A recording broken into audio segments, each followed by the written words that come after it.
Infirmier R, qui travaille comme infirmier R de nuit, m'a envoyé ce récit il y a quelques jours. Elle préfère rester anonyme, et je le respecte complètement. Si tu écoutes cela et que tu travailles de nuit, tu comprendras probablement cette sensation de solitude que l'on ressent parfois dans les couloirs vides au petit matin. Si quelque chose d'inexplicable t'est arrivé lors de ton travail de nuit, raconte-le-moi dans les commentaires. Je suis fasciné par les expériences partagées, surtout celles de ceux qui travaillent quand le reste du monde dort. Maintenant, laisse-moi te raconter ce qui est arrivé à cet infirmier dans un hôpital de Buenos Aires, lors d'une nuit qui a changé à jamais sa façon de voir sa profession. Je travaille comme infirmier R depuis 11 ans. Mon nom n'a pas d'importance, mais mon histoire, oui, parce que j'ai besoin que quelqu'un d'autre sache ce que j'ai vu cette nuit-là. J'ai besoin que quelqu'un comprenne pourquoi je ne peux plus travailler de nuit. Tout a commencé en septembre 2022. Je travaillais à l'hôpital général San Martin à Buenos Aires. C'était un grand hôpital public, avec plus de 300 lits répartis sur 8 étages. J'étais affecté au 4e étage, l'aile de médecine interne, où nous recevions principalement des patients âgés atteints de maladies chroniques. Le service de nuit était de 10h du soir à 6h du matin. À cette heure-là, l'hôpital se transformait. L'agitation du jour, médecins qui couraient, familles qui visitaient, le son constant des conversations disparaissait. Il ne restait que le bourdonnement des machines, les bips occasionnels des moniteurs et le silence lourd qui n'existe que dans les hôpitaux la nuit. J'appréciais ce service étrangement. Il payait mieux et il y avait moins de supervision, moins de bureaucratie. On pouvait faire son travail tranquillement, prendre soin de ses patients sans les interruptions constantes du jour. Le 4e étage comptait 40 lits répartis dans 20 chambres. Pendant mon service, il y avait généralement entre 20 et 30 patients hospitalisés. Je travaillais avec une autre infirmière, Daniela, et un médecin de garde qui tournait entre plusieurs étages. La chambre 427 m'avait toujours mis mal à l'aise. Je ne sais pas pourquoi. Il n'y avait rien objectivement de mal avec elle. C'était une chambre standard, 2 lits, une fenêtre donnant sur le parking, une salle de bain partagée, les murs typiques, couleur crème institutionnelle. Mais il y avait quelque chose dans l'air de cette chambre, quelque chose de froid, quelque chose qui donnait envie de partir rapidement. Les autres infirmiers le ressentaient aussi. Nous n'en discutions jamais ouvertement, mais je remarquais comment tous évitaient de passer du temps inutilement là-bas. On entrait, on faisait ce qu'on avait à faire, et on sortait. En mis 11 años en ese hospital, había escuchado rumores. Siempre hay rumores en los hospitales viejos. Historias de fantasmas, de pacientes que murieron en circunstancias extrañas, de luces que se encienden solas. Yo nunca les presté atención. Soy un hombre de ciencia. Creo en lo que puedo ver, tocar, medir. O al menos eso creía hasta aquella noche de septiembre. Era un miércoles. Recuerdo que había llovido durante todo el día y la ciudad olía a asfalto mojado. Llegué a mi turno a las 10, como siempre. Me cambié a mi uniforme azul. Revisé los reportes del turno anterior y comencé mis rondas. Esa noche teníamos 23 pacientes. La mayoría estaban estables. Algunos dormían con ayuda de sedantes. Otros miraban televisión en sus habitaciones, el resplandor azulado iluminando sus rostros cansados. La chambre 427 avait 2 patients. Sur le lit A se trouvait M. Germán Flores, un homme de 72 ans souffrant d'insuffisance cardiaque congestive. C'était un patient doux, toujours souriant malgré son état. Sur le lit B se trouvait Mme Beatriz Navarro, 84 ans, en train de se remettre d'une pneumonie. Je suis entré dans la chambre vers 11h pour vérifier ses signes vitaux. M. Flores était éveillé, lisant un livre sous la lumière tamisée de sa lampe individuelle.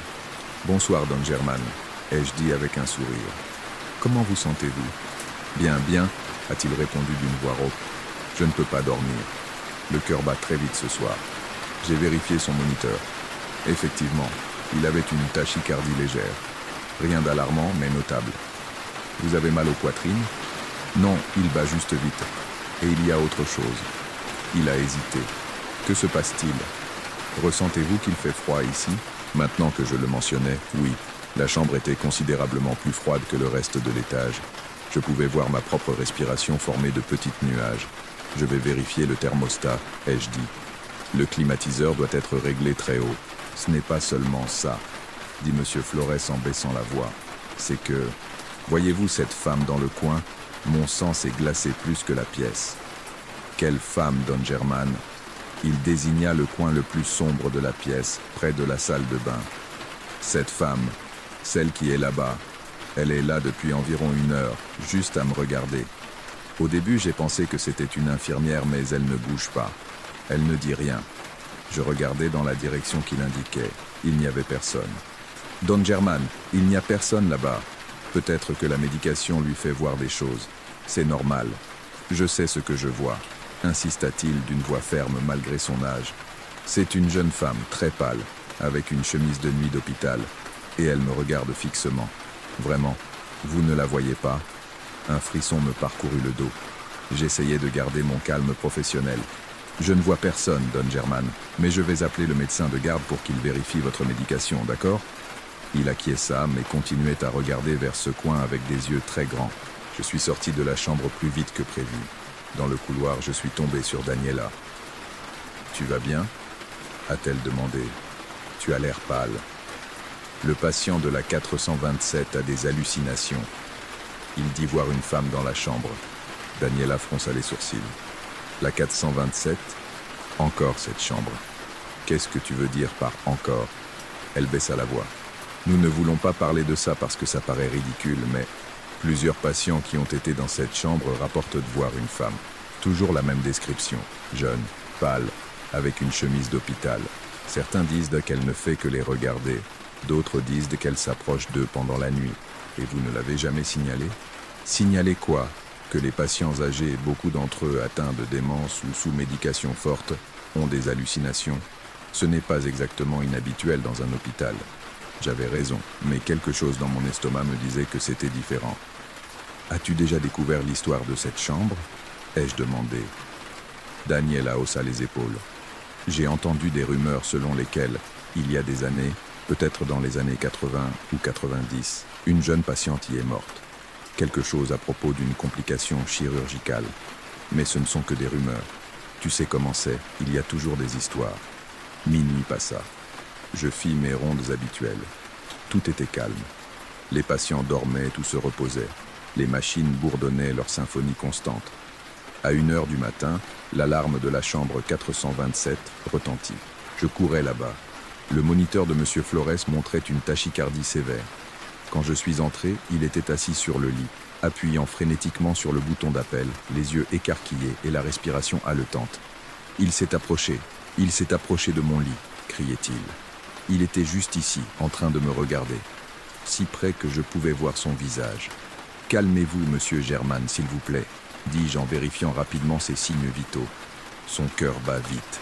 J'ai besoin qu'il respire profondément. Je ne deviens pas fou, insista-t-il. Il était là, aussi réel que vous maintenant. Madame Navarro s'était réveillée avec la commotion. « Que se passe-t-il? Que criez-vous » demanda-t-elle confuse. « Tout va bien, Madame Béatrice. Monsieur German a simplement fait un cauchemar. » Ce n'était pas un cauchemar. Monsieur Flores m'a attrapé le bras avec une force étonnante. « Écoutez-moi bien, jeune homme. Cette femme n'est pas une hallucination, elle est réelle, et elle veut quelque chose. » « Que veut-elle » ai-je demandé, plus pour le calmer que parce que je croyais vraiment ce qu'il disait. Je ne sais pas, mais quand il s'est approché, il a ouvert la bouche comme s'il allait parler. Et j'ai pu voir, il hésita, tremblant. Il n'avait pas de langue. Sa bouche était vide, juste l'obscurité. L'image était si vivante, si précise qu'elle m'a fait douter. Pourquoi inventer ce détail ? Je lui ai administré un léger sédatif sur ordre du médecin de garde. Monsieur Flores s'est finalement calmé et s'est endormi. Mais avant de fermer les yeux, il m'a dit quelque chose que je n'ai pas pu oublier. Ne travaillez plus dans cette chambre. Il y a quelque chose de mauvais ici. Quelque chose qui n'a pas trouvé la paix. Je suis sorti de la chambre en me sentant inquiet. Le couloir était sombre sauf par les lumières de secours. Je pouvais entendre le bourdonnement de la climatisation et mes propres pas sur le linoléum. J'ai décidé de vérifier les dossiers. S'il y avait vraiment une jeune patiente morte dans cette chambre, il devait y avoir un enregistrement. Je suis descendu à la salle d'archives au sous-sol, où nous conservions les anciens dossiers qui n'avaient pas encore été numérisés. Avec l'aide d'une employée administrative qui travaillait de nuit, j'ai trouvé ce que je cherchais. Avril 1994. Patiente, Sofia Romero. Âge, 26 ans. Chambre, 427. J'ai éteint les lumières et je suis resté là, dans l'obscurité, avec l'oreille collée au mur. Au début, rien. Juste le son étouffé des moniteurs de l'autre côté. Puis, je l'ai entendu. Doucement au début, presque imperceptible. Des pleurs, un sanglot étouffé, comme si quelqu'un essayait de pleurer sans faire de bruit. Cela venait de la chambre 427. Je me suis éloigné du mur, le cœur battant à tout rompre. Était-ce Monsieur Flores, Madame Navarro? Mais cela semblait différent, plus jeune, plus désespéré. Je suis sorti de la chambre 425 et j'ai marché vers la 427. Les pleurs devenaient plus forts. Cela venait définitivement de là. J'ai posé ma main sur la poignée, hésitant. Puis, les pleurs se sont arrêtés brusquement. Et une voix, claire, féminine, désespérée, a parlé de l'autre côté de la porte. « Aide-moi !» Ma main s'est figée sur la poignée. Ce n'était pas la voix de Madame Navarro. Ce n'était pas celle de Monsieur Flores. C'était une autre personne. Quelqu'un qui ne devrait pas être là. S'il vous plaît, aidez-moi.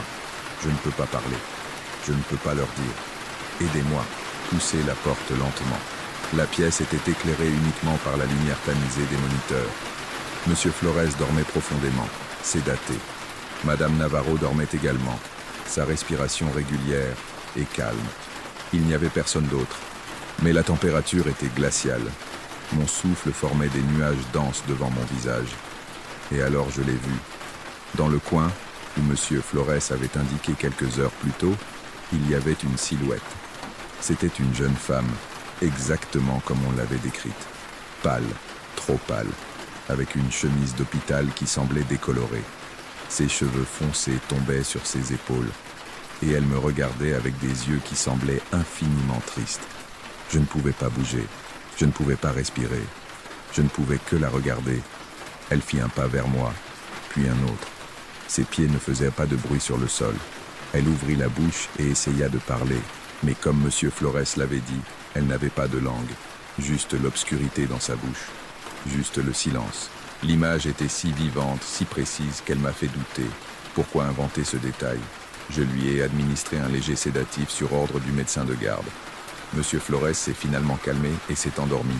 Mais avant de fermer les yeux, il m'a dit quelque chose que je n'ai pas pu oublier. Ne travaillez plus dans cette chambre. Il y a quelque chose de mauvais ici. Quelque chose qui n'a pas trouvé la paix. Je suis sorti de la chambre en me sentant inquiet. Le couloir était sombre, sauf pour les lumières de secours. Je pouvais entendre le bourdonnement de la climatisation et mes propres pas sur le linoléum. J'ai décidé de vérifier les dossiers. S'il y avait vraiment une jeune patiente décédée dans cette chambre, il devait y avoir une trace. Je suis descendu à la salle d'archives au sous-sol où nous conservions les anciens dossiers qui n'avaient pas encore été numérisés. Avec l'aide d'une employée administrative qui travaillait de nuit, j'ai trouvé ce que je cherchais. Avril 1994. Patiente, Sofia Romero. Âge, 26 ans. Chambre, 427. Sofia était entrée pour une chirurgie de la thyroïde de routine, mais quelque chose a terriblement mal tourné. Pendant l'opération, il y a eu des complications avec l'anesthésie. Elle a subi des lésions cérébrales par manque d'oxygène et est restée dans un état végétatif. Elle a été maintenue en vie par un support vital dans la chambre 427 pendant 3 mois pendant que sa famille décidait quoi faire. Finalement, ils ont débranché les machines. Sofia est morte dans cette chambre à 2h47 du matin le 15 juillet 1994. Il y avait une note dans le dossier écrite à la main par une infirmière, patient lucide dans les dernières minutes avant le décès. Elle a essayé de parler mais n'a pas pu en raison des lésions neurologiques. Elle semblait anxieuse. Elle est morte les yeux ouverts. J'ai fermé le dossier avec des mains tremblantes. Sofia Romero, 26 ans. Toute une vie devant elle, arrachée par une erreur médicale. Je suis retourné au 4e étage. Il était 2h du matin. Tout était calme. Je suis passé devant la chambre 427. La porte était fermée. Je pouvais entendre le doux ronflement de Monsieur Flores. J'ai décidé de faire quelque chose qui était probablement une stupidité. J'ai entré dans la chambre vide à côté, la 425, qui partageait un mur avec la 427. Je voulais écouter s'il y avait quelque chose d'inhabituel, un son qui pourrait expliquer les visions des patients. Mais d'une certaine manière, j'ai entendu sa voix dans mon esprit. Ce n'étaient pas des mots, c'était des sentiments, désespoir, peur, frustration, la terreur absolue d'avoir quelque chose d'urgent à dire et de ne pas pouvoir le faire, d'être piégé, invisible, ignoré. Je voulais lui dire quelque chose, je voudrais qu'il sache. Elle a tendu la main vers moi, je tremblais. Et alors, aussi soudainement qu'elle était apparue, elle a disparu, comme de la fumée, comme si elle n'avait jamais été là. Je suis resté là, dans l'obscurité, avec les jambes qui tremblaient si fort que j'ai dû m'appuyer contre le mur. Je suis sorti de la pièce et je suis allé directement au fichier de mon ordinateur. J'ai cherché tout ce que je pouvais sur Sofia Romero. J'ai appelé une collègue qui avait travaillé à l'hôpital dans les années 90. Je lui ai demandé des nouvelles du dossier. « Oh, ce cas », dit-il avec un soupir. C'était terrible. Erreur d'anesthésie. L'anesthésiste a mal dosé. La fille est restée dans un état végétatif. Mais le pire, c'est qu'il y avait des preuves qu'elle pouvait entendre, qu'elle était consciente là-dedans, piégée dans son propre corps, mais personne ne s'en est rendu compte. Elle est morte consciente mais incapable de communiquer. C'était l'horreur. Sofia était consciente pendant 3 mois, écoutant tout, ressentant tout, mais totalement incapable de bouger ou de parler. Et elle est morte ainsi, avec quelque chose à dire mais sans moyen de le faire. Était-ce cela qui restait? Son désespoir de communiquer, si fort qu'il transcendait la mort? Je ne le sais pas, je ne peux pas le savoir. Ce que je sais, c'est que cette nuit-là, après ma rencontre, quelque chose a changé dans la chambre 427. Les patients ont cessé de rapporter des visions. La température est revenue à la normale. C'était comme si enfin quelqu'un l'avait entendu, comme si cela suffisait. Mais je n'ai pas pu continuer à y travailler. J'ai demandé mon transfert en équipe de jour. Et après 6 mois, j'ai quitté cet hôpital complètement. Parce qu'à chaque fois que je fermais les yeux, je la voyais, son expression désespérée, sa bouche s'ouvrant dans un cri silencieux, ses mains tendues, suppliant. Maintenant, je travaille dans un nouvel hôpital, plus moderne, sans histoire, sans chambres hantées. Mais parfois, dans le silence profond de la nuit, quand je suis seul dans les couloirs, j'entends un cri lointain. Et je me demande combien d'autres voix sont là dehors, piégées, attendant désespérément que quelqu'un les entende. Combien d'histoires sont restées non racontées? Combien de supplications sont restées sans réponse? Voici le témoignage que cet infirmier m'a partagé. Il m'a dit qu'écrire cela l'avait aidé à traiter ce qu'il avait vécu, même s'il n'a pas encore toutes les réponses. Si vous travaillez dans le domaine de la santé et que vous avez vécu quelque chose de similaire, ou si vous avez déjà ressenti des présences dans des endroits où il y a eu de la souffrance, j'aimerais que vous le partagiez dans les commentaires. Parfois, ces expériences doivent être validées, elles doivent être écoutées. Merci de m'avoir accompagné dans cette histoire. Prends bien soin de toi et repose-toi bien. On se retrouve à la prochaine.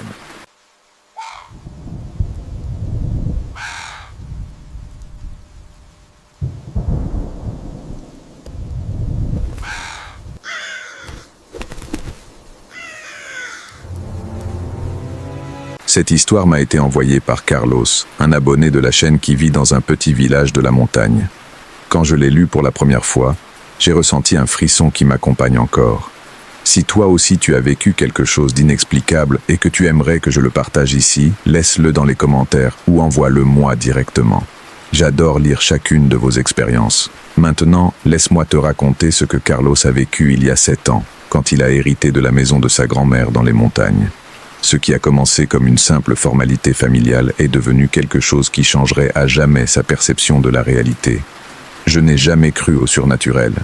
Toute ma vie, j'ai été de ces personnes qui cherchent des explications logiques à tout, qui rient quand quelqu'un mentionne des fantômes ou des esprits. Je suppose que c'est pourquoi ce qui m'est arrivé a été encore plus dévastateur. Parce que quand ton monde rationnel se brise soudainement, il ne reste rien à quoi s'accrocher. Tout a commencé en mars 2018, lorsque j'ai reçu l'appel de mon oncle Rodrigo, m'informant que ma grand-mère Esperanza était décédée. Ce n'était pas une surprise, elle était malade depuis des mois et nous savions tous que ce n'était qu'une question de temps. Ce qui m'a surpris, c'est de découvrir qu'elle m'avait laissé sa maison en héritage. Une vieille construction en adobe dans un village appelé San Miguel del Monte, perdu dans un coin de la montagne qui n'apparaissait à peine sur les cartes. Je n'avais pas visité cet endroit depuis que j'étais enfant, peut-être il y a une vingtaine d'années. Je me souvenais vaguement d'une grande maison entourée d'arbres, de l'odeur de bois brûlé, et de ma grand-mère préparant des tortillas sur un comal en argile. Mais ces souvenirs étaient flous, teintés par la nostalgie de l'enfance. J'ai décidé d'aller la voir avant de la mettre en vente. Je travaillais comme comptable en ville, et je n'avais aucun intérêt à déménager dans un village où la connexion Internet était probablement un luxe. Mais je sentais que je devais à ma grand-mère au moins lui rendre visite une dernière fois, trier ses affaires, fermer ce chapitre de manière appropriée. Le voyage a duré presque 6 heures. Au fur et à mesure que je m'éloignais de la ville, les routes devenaient plus étroites et sinueuses. Les 50 derniers kilomètres se faisaient sur un chemin de terre qui serpentait entre des montagnes couvertes de pins et de chênes. Le GPS avait perdu le signal depuis un moment, alors j'ai dû me fier aux indications que mon oncle m'avait données par téléphone. San Miguel del Monte s'est avéré être même plus petit que ce que j'imaginais. Peut-être 50 maisons dispersées autour d'une place avec une église coloniale et quelques magasins. Les gens dans la rue me regardaient avec ce mélange de curiosité et de méfiance que les petits villages réservent aux étrangers. Bien que techniquement je ne sois pas un étranger, ma grand-mère y avait vécu toute sa vie et ma mère était née dans cette même maison avant de déménager en ville. J'ai trouvé la propriété à la périphérie du village, au bout d'un chemin de terre qui s'enfonçait dans la forêt. La maison est apparue entre les arbres comme un fantôme du passé. Des murs en adobe blanchis par le temps, un toit en tuiles rouges couvert de mousse, des fenêtres en bois avec des volets fermés. Un portail en fer rouillé marquait l'entrée d'un jardin envahi par les mauvaises herbes. J'ai garé ma voiture et je suis resté un moment assis, observant. Le silence était absolu, à peine troublé par le vent entre les branches et le chant lointain d'un oiseau.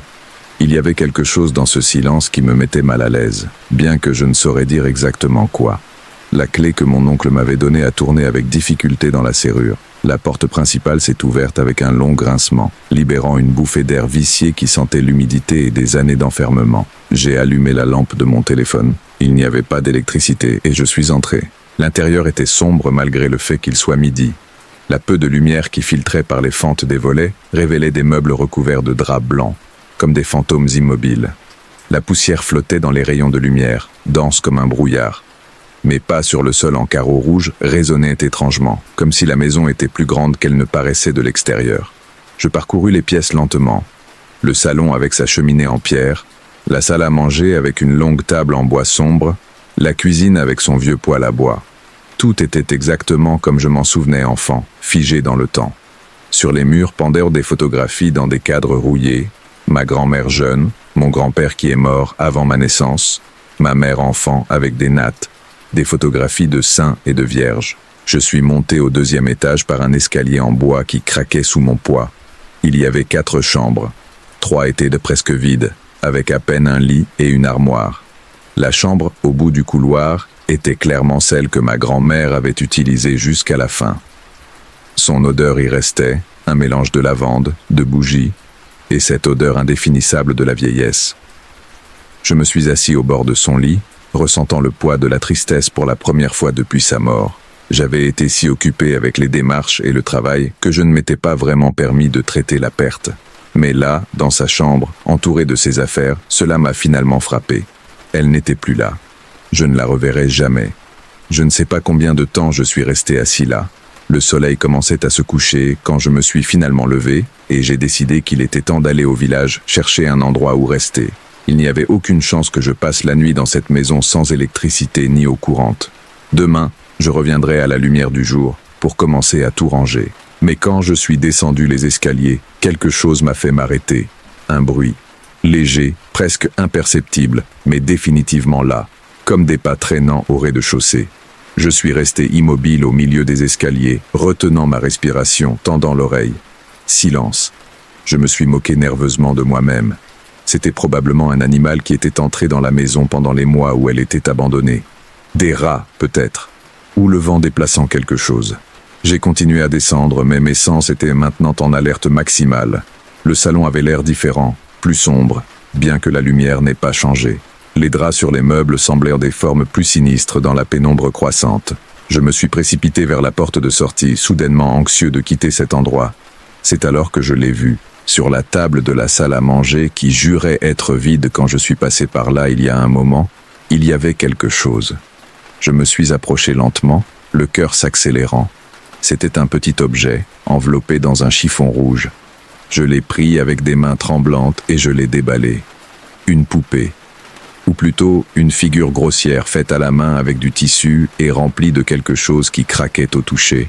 Elle mesurait environ 20 centimètres de haut, avec des bras et des jambes en tissu, et le plus perturbant, des cheveux humains cousus à une tête sans visage. Des cheveux longs, noirs, que j'ai immédiatement reconnus. Ils étaient identiques aux miens. L'objet est tombé de mes mains comme s'il brûlait. Mon esprit rationnel cherchait des explications. Peut-être était-ce quelque chose que ma grand-mère avait fait des années auparavant, un vieux jouet. Mais pourquoi était-il sur la table? Pourquoi ne l'avais-je pas vu avant? Et alors j'ai entendu la voix. C'était à peine un murmure, si bas que j'ai d'abord pensé que je l'avais imaginé. Mais ensuite, c'est revenu, plus clair cette fois. Une voix de femme, âgée, qui venait de quelque part au fond de la maison. Carlos, mon nom. Quelqu'un avait murmuré mon nom. Je suis sorti en courant. Je n'ai pas honte de l'admettre. J'ai quitté cette maison comme si le diable me poursuivait, trébuchant sur mes propres pieds, sans regarder en arrière jusqu'à être dans ma voiture avec les portes fermées. J'ai démarré le moteur avec des mains tremblantes et j'ai conduit de retour au village sans me soucier des nids de poules sur la route. J'ai trouvé une petite auberge près de la place. La propriétaire, une femme d'environ 60 ans nommée Lucia, m'a regardé avec curiosité quand elle m'a vu arriver si agitée. Je lui ai dit que j'avais besoin d'une chambre et elle a hoché la tête sans poser de questions, bien que ses yeux révélaient qu'elle savait plus qu'elle ne le disait. Cette nuit-là, allongé sur le lit de l'auberge, j'ai essayé de me convaincre que tout n'était que le produit de mon imagination. Le stress du deuil, la fatigue du voyage, la suggestion d'être dans une vieille maison abandonnée. Demain, je reviendrai à la lumière du jour, et tout aurait du sens. Mais je ne pouvais pas me sortir de la tête cette poupée, et cette voix, mon nom murmuré dans le vide. Le lendemain matin, après un petit déjeuner dans la salle à manger de l'auberge, Lucia s'est assise en face de moi avec une tasse de café. « Tu es allé chez Doña Esperanza », a-t-elle dit. Ce n'était pas une question. J'ai hoché la tête, me demandant comment elle le savait. Petit village, ai-je supposé. Tout le monde sait tout. « As-tu vu quelque chose d'étrange ?» demanda-t-il d'un ton qui me donna des frissons. J'hésitais, mais quelque chose dans son regard me poussa à être honnête. Je lui racontais au sujet de la poupée, de la voix. J'espérais qu'il se moquerait, qu'il me dirait que j'étais fou. Mais au lieu de cela, son expression devint grave. « Ta grand-mère » commença-t-il, choisissant ses mots avec soin, était une femme spéciale. Elle avait des dons que la plupart des gens ne comprenaient pas. Elle pouvait voir des choses, savoir des choses. Et elle pouvait aussi protéger. Protéger de quoi? Demandai-je, bien qu'une partie de moi ne veuille pas connaître la réponse. Lucia regarda autour, comme si elle craignait que quelqu'un puisse écouter. La salle à manger était vide, sauf pour nous. Il y a quelque chose dans cette maison, Carlos. Quelque chose que ta grand-mère a gardé enfermé pendant de nombreuses années. Elle me l'a dit une fois, peu avant de tomber malade. Elle m'a dit que quand elle mourrait, la protection s'affaiblirait. Elle m'a dit... Elle fit une pause, ses yeux brillants de larmes non versées. Elle m'a dit que si quelqu'un de la famille revenait, il serait en danger. Je sentis un froid parcourir ma colonne vertébrale. Quel genre de danger ? Ta grand-mère ne m'a jamais donné de détails. Elle a juste dit qu'elle avait fait un pacte il y a longtemps, quand elle était jeune. Un pacte pour protéger sa famille, mais qui exigeait d'elle de garder quelque chose enfermé dans cette maison. Quelque chose qui ne pouvait pas être libéré. Je voulais rire. Je voulais lui dire que c'était ridicule, une superstition de village. Mais le souvenir de cette voix murmurant mon nom, de la poupée avec mes cheveux, me gardait silencieux. Que dois-je faire ? Demandai-je finalement. Vends la maison, fais-le rapidement et ne reviens jamais, oublie-la. Lucia se leva, mettant fin à la conversation. Avant de partir, elle ajouta « Ta grand-mère t'aimait, Carlos. C'est pourquoi elle t'a laissé la maison à toi et non à d'autres membres de la famille. Elle savait que tu pourrais gérer cela.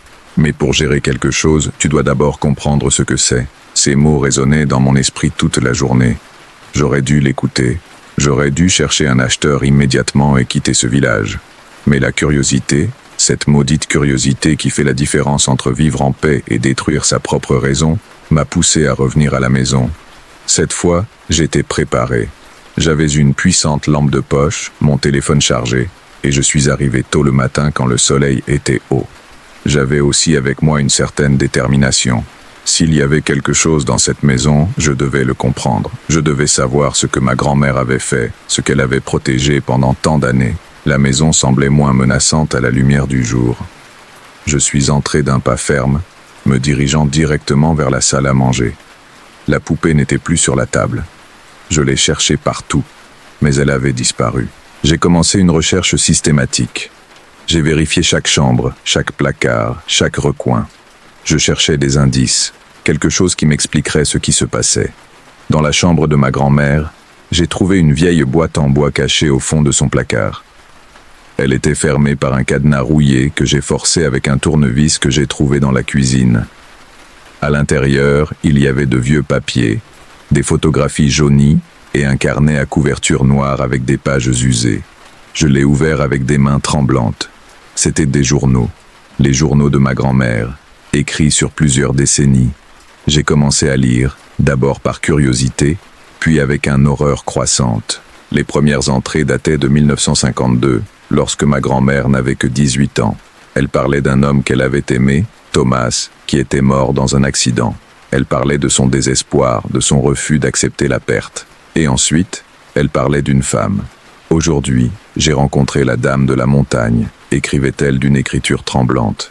On dit qu'elle peut ramener les morts, qu'elle connaît des secrets que l'Église condamne. On dit qu'elle vit dans une grotte au fond de la forêt et qu'elle n'apparaît que lorsque quelqu'un a désespérément besoin d'elle. Et j'ai besoin d'elle, j'ai besoin de Thomas. Les entrées suivantes relatèrent sa quête de cette femme mystérieuse. Comment elle l'a finalement trouvée dans une grotte sombre, à peine éclairée par des bougies noires.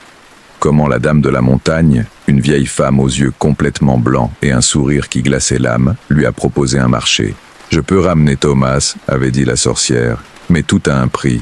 L'équilibre doit être maintenu. Une vie pour une vie, mais pas n'importe quelle vie. La vie de quelqu'un de ton sang, quelqu'un qui n'est pas encore né mais qui naîtra. Le premier-né de ton premier-né. » Ma grand-mère avait accepté. Mon Dieu, elle avait accepté dans son désespoir juvénile. Mais quand Thomas est revenu, ou ce qui était revenu en utilisant le corps de Thomas, elle s'est rendue compte de l'énorme erreur qu'elle avait commise. Ce qui était revenu n'était pas son amour. C'était quelque chose d'autre. Quelque chose de affamé et sombre qui la regardait avec des yeux vides. « Je ne peux pas le défaire », écrivait-elle des jours plus tard. La dame de la montagne rit quand je lui demande de rompre le pacte. Elle dit qu'un accord est un accord, mais elle me propose une autre option. Je peux l'emprisonner, je peux le garder lié à cette maison, utilisant ma propre force vitale comme encre. Tant que je vivrai, tant que mon sang alimentera la protection, il ne pourra pas tenir le pacte. Il ne pourra pas prendre ce qui lui a été promis. Et c'est ce qu'elle a fait. Pendant plus de 60 ans, ma grand-mère a gardé cette chose, ce nom Thomas, piégé dans la maison. Elle a utilisé des rituels qu'elle a appris de la même sorcière, des symboles qu'elle a peints sur les murs sous des couches de chaux, des objets protecteurs cachés dans les fondations. Elle y a vécu toute sa vie, seule après la mort de mon grand-père, portant le poids de son erreur juvénile pour protéger sa famille. Mais maintenant elle était morte, et la protection s'affaiblissait. J'ai fermé le journal avec des mains tremblantes. Mon esprit luttait pour traiter ce que je venais de lire.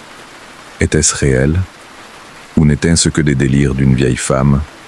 Mais alors je me suis rappelé la poupée, la voix, l'avertissement de Lucia, et je me souvins de quelque chose d'autre. Quelque chose qui me glaça le sang. J'étais le premier-né du premier-né. Ma mère avait été la première fille de ma grand-mère. J'étais son premier fils. L'alliance parlait de moi. Un craquement au-dessus de ma tête me fit lever brusquement les yeux.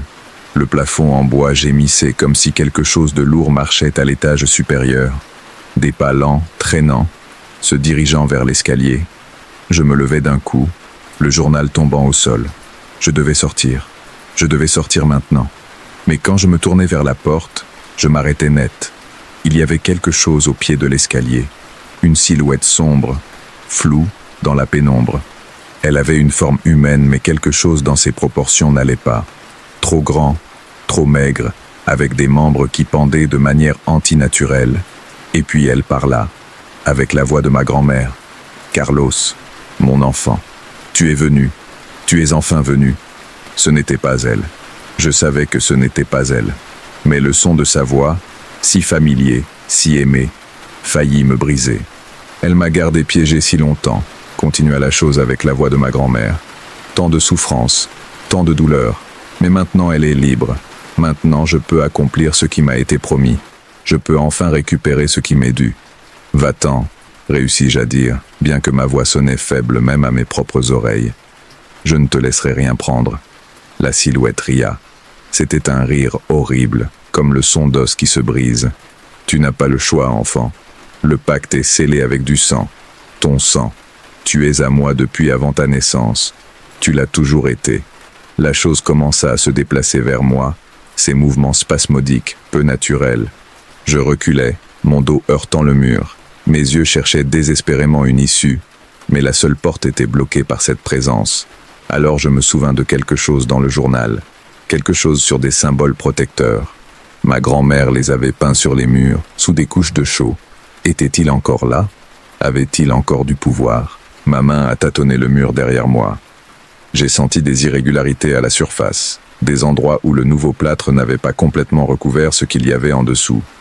J'ai gratté avec mes ongles, désespéré, arrachant des morceaux de peinture. La chose cria, un son horrible, inhumain, qui fit vibrer les fenêtres. Elle vacilla en arrière, comme si ce que je faisais lui causait une douleur physique. « Non !» rugit-elle, sans tenter d'imiter la voix de ma grand-mère. « C'est à moi, on me l'a promis !» Je continuais à gratter, révélant davantage le symbole caché. C'était une sorte d'étoile dans un cercle, avec des lettres que je ne reconnaissais pas écrites autour. Plus je le découvrais, plus l'entité semblait s'affaiblir. Mais alors elle se ressaisit. Elle se redressa, grandissant d'une certaine manière, devenant plus solide, plus réelle. Ses yeux, je pouvais maintenant les voir clairement, étaient des puits d'obscurité absolue. « Tu es intelligent », siffla-t-elle. Comme elle. Mais ce n'est pas suffisant. Les symboles l'ont protégée parce qu'elle était celle qui a fait le pacte. Mais toi, tu fais partie du paiement. Ils ne te protégeront pas. Rien ne peut te protéger de moi. J'avais raison. Je l'ai su à ce moment-là avec une terrible clarté. Les symboles pouvaient l'affaiblir, le ralentir. Mais ils ne pouvaient pas l'empêcher de prendre ce qu'il considérait comme son droit. L'entité avança à nouveau. Et cette fois, elle ne recula pas devant les symboles. Je pouvais sentir sa présence comme un froid antinaturel qui pénétrait jusqu'aux os. L'air lui-même semblait s'épaissir, rendant la respiration difficile. « Ce sera rapide », murmura-t-elle, maintenant si près que je pouvais sentir son haleine, une odeur de terre mouillée et de décomposition. « Tu ne souffriras pas. Juste, laisse-toi aller. Accepte l'inévitable. » Une de ses mains, était-ce des mains, s'étendit vers mon visage. Je fermai les yeux, mon esprit courant désespérément à la recherche d'une issue que je savais inexistante. Alors, un cri, mais pas le mien, de la chose, un cri de surprise et de douleur. J'ouvris les yeux. L'entité s'était retirée, se tordant, et entre nous était apparu quelque chose de nouveau.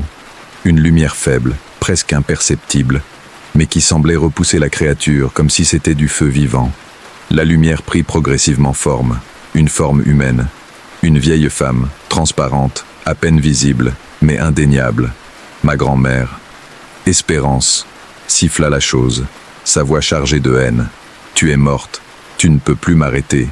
Non, répondit le spectre de ma grand-mère, sa voix résonnant de très loin mais claire. Je ne peux pas t'arrêter, mais je peux te donner ce que tu veux vraiment.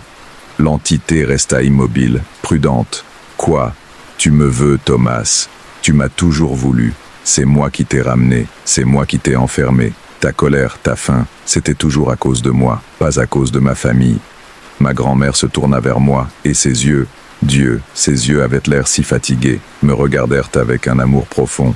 Carlos, cours. Quand je te le dirai, cours, et ne regarde pas en arrière. Grand-mère, non. Ta vie pour la sienne, continua-t-elle, m'ignorant, s'adressant à la créature. Laisse-le partir et prends ce qu'il reste de mon esprit. Attache-moi à toi pour toujours. C'est ce que tu as toujours voulu, n'est-ce pas? M'avoir près de toi, pour toujours. La chose considéra cela, puis, lentement, hocha la tête. « Cours !» cria ma grand-mère. Je ne voulais pas. Je voulais rester, trouver une autre façon. Mais ses yeux me suppliaient. Et j'ai compris. C'était sa dernière chance de réparer l'erreur qu'il avait commise des décennies auparavant. Sa dernière chance de nous sauver tous. Je courus. Derrière moi, j'entendis des sons qui me hantent encore dans mes cauchemars. Des cris, tant de la créature que de ma grand-mère. Le bruit de quelque chose qui se déchire. Un éclat de lumière si brillant qu'il illumina toute la maison pendant un instant. Et puis, le silence. Je ne m'arrêtai pas avant d'arriver à ma voiture. Je démarrai et conduisis sans regarder en arrière, mes yeux brûlants de larmes qui se permettaient enfin de couler. Je conduisis jusqu'à la ville, un trajet de 6 heures que je fis en 4, sans m'arrêter une seule fois. C'était il y a 7 ans. Je ne suis jamais retourné à San Miguel del Monte. J'ai engagé une entreprise pour vendre la maison sans que j'aie à revenir. Elle a été achetée par un couple d'artistes de la ville qui voulaient un refuge dans les montagnes. J'espère qu'ils seront heureux là-bas. J'espère qu'ils ne trouveront jamais le journal de ma grand-mère caché sous les lattes du sol de leur chambre, où je l'ai laissé tomber en fuyant. Parfois, dans les nuits silencieuses, je crois entendre la voix de ma grand-mère, non pas murmurant mon nom avec menace, mais avec tendresse, comme quand j'étais enfant, me disant que tout va bien, que je peux me reposer, qu'elle m'aime. Je ne sais pas si son esprit a trouvé la paix, je ne sais pas si l'entité a été détruite ou simplement satisfaite. Je ne sais pas si ma grand-mère est piégée dans un horrible limbe, payant éternellement pour une erreur qu'elle a commise lorsqu'elle n'était qu'une enfant désespérée d'amour. Ce que je sais, c'est ceci, les pactes sont réels, les sorcières sont réelles, et l'amour d'une grand-mère est assez puissant pour défier même la mort elle-même. Chaque année, à l'anniversaire de sa mort, j'allume une bougie pour elle. Je ne prie pas, je ne sais plus à qui ou à quoi prier, mais je m'assois dans l'obscurité et je lui parle. Je lui raconte ma vie, les choses qu'elle manque. Je la remercie pour son sacrifice, même si elle ne peut pas m'entendre. Et parfois, juste parfois, la flamme de la bougie vacille d'une manière qui ne peut être expliquée par des courants d'air. Et j'aime penser que c'est elle, me disant qu'elle m'écoute, que malgré tout, elle prend encore soin de moi. Comme elle l'a toujours fait, comme elle le fera toujours. Ainsi se termine l'histoire que Carlos m'a partagée. Il n'est pas retourné dans ce village, et il dit qu'il ne le fera jamais. De temps en temps, il m'écrit pour me dire qu'il continue d'allumer ses bougies, maintenant vivante la mémoire de sa grand-mère. Si cette histoire t'a touché, ou si tu as déjà vécu quelque chose que tu ne peux pas expliquer, j'aimerais beaucoup le lire dans les commentaires. Parfois, partager ces expériences nous aide à comprendre que nous ne sommes pas seuls dans ce que nous avons vécu. Et si tu ne t'es pas encore abonné à la chaîne, je t'invite à le faire. Il y a beaucoup d'autres histoires qui attendent d'être racontées. Repose-toi bien ce soir, et on se retrouve la prochaine fois.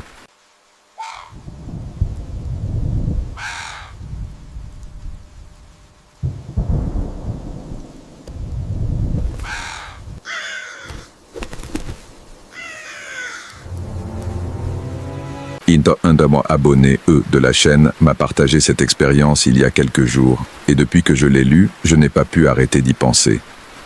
Elle, a préféré rester anonyme, et je le respecte complètement.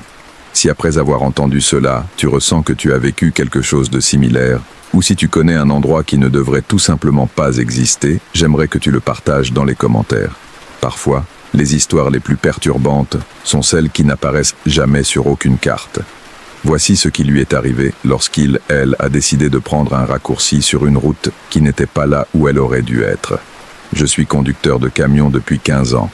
J'ai parcouru pratiquement toute l'Amérique latine en transportant des marchandises, et je pensais connaître chaque route, chaque raccourci, chaque village perdu entre les montagnes. Je pensais qu'il n'y avait plus de surprises pour moi sur les routes. Je me suis trompé. Tout a commencé un jeudi d'octobre. Je devais livrer une cargaison d'électroménager dans une ville à 8 heures de route. Je suis parti tôt, vers 5 heures du matin, lorsque le ciel était encore sombre et les rues vides. Mon camion, un vieux Volvo qui m'avait accompagné pendant des années, ronronnait de manière fiable en laissant derrière lui les lumières de la ville. Les premières heures se sont déroulées sans incident. Musique à la radio, café dans la thermos, le paysage changeant progressivement d'urbain à rural.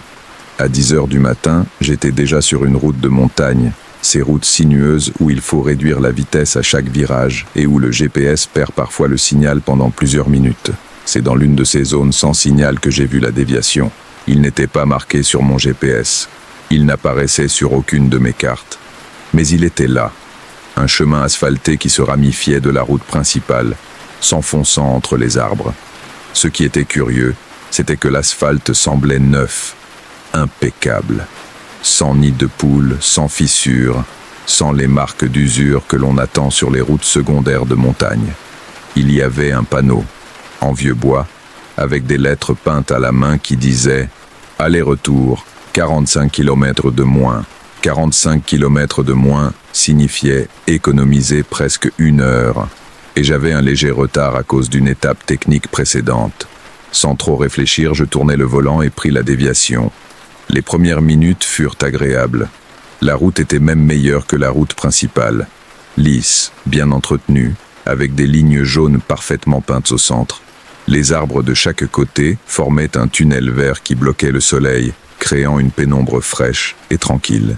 Mais quelque chose me dérangeait. Je ne pouvais pas identifier exactement quoi. Peut-être le silence. Même avec les fenêtres fermées et le moteur du camion rugissant, je pouvais sentir qu'il n'y avait pas de bruit dehors. Aucun oiseau, aucun insecte, aucun son de vent entre les feuilles. Je continuais à conduire. 5 km, 10, 15. La forêt ne changeait pas. Elle était exactement la même à chaque étape. Les mêmes grands arbres droits, la même lumière verdâtre filtrée, la même absence totale de vie sauvage. Je n'ai même pas vu un lapin traverser la route, ce qui était étrange car sur les routes de montagne, il y a toujours des animaux. À 20 km, j'ai vu le premier bâtiment. C'était une maison, petite, en bois, avec un toit en tuiles rouges. Elle était au bord de la route, avec un jardin avant qui semblait parfaitement entretenu. Des fleurs aux couleurs vives poussaient en lignes ordonnées. Un balancier pendait d'un arbre dans la cour, mais il n'y avait personne. J'ai ralenti en observant. Les fenêtres de la maison étaient fermées mais propres. La porte principale, peinte en bleu clair, semblait fraîchement vernissée. Il n'y avait pas de voiture dans le garage ni de linge étendu dans la cour. Aucun signe de vie, mais pas non plus d'abandon. J'ai continué. À 500 mètres plus loin, une autre maison est apparue. Semblable à la première. Bien entretenue. Vide. Avec un jardin impeccable et un vélo d'enfant appuyé contre le mur, comme si quelqu'un venait de le laisser là. Et puis une autre maison. Et encore une autre. Je commençais à sentir une boule au ventre. À 25 km du détour, la forêt s'est ouverte et un village entier est apparu devant moi. Il n'était pas grand. Peut-être 50 ou 60 maisons réparties de chaque côté de la route. Il y avait une place centrale avec une fontaine, une petite église avec un clocher blanc, une épicerie, une école, un parc pour enfants avec des balançoires qui se balançaient doucement, même s'il n'y avait pas de vent. Tout était absolument impeccable et absolument vide. Je m'ai arrêté le camion au milieu de la rue principale. J'ai coupé le moteur. Le silence qui a suivi était si dense que je pouvais le sentir appuyant contre mes oreilles. Je suis resté assis dans la cabine, les mains encore sur le volant, essayant de comprendre ce que je voyais. Ce n'était pas un village fantôme. Les villages fantômes sont délabrés, avec des fenêtres cassées et des mauvaises herbes poussant entre les fissures du trottoir. Cet endroit semblait habité, mais il n'y avait pas une seule personne. Aucune voiture garée, aucune lumière allumée dans aucune maison, aucun son de télévision ou de radio. Rien. J'ai regardé mon téléphone. Pas de signal, comme je m'y attendais. J'ai regardé l'horloge du tableau de bord. 11h34. Quelque chose dans mon instinct me criait de démarrer le camion et de partir immédiatement. Mais une autre partie de moi, la partie curieuse, avait besoin de comprendre ce qu'était cet endroit. J'ai ouvert la porte de la cabine et je suis descendu.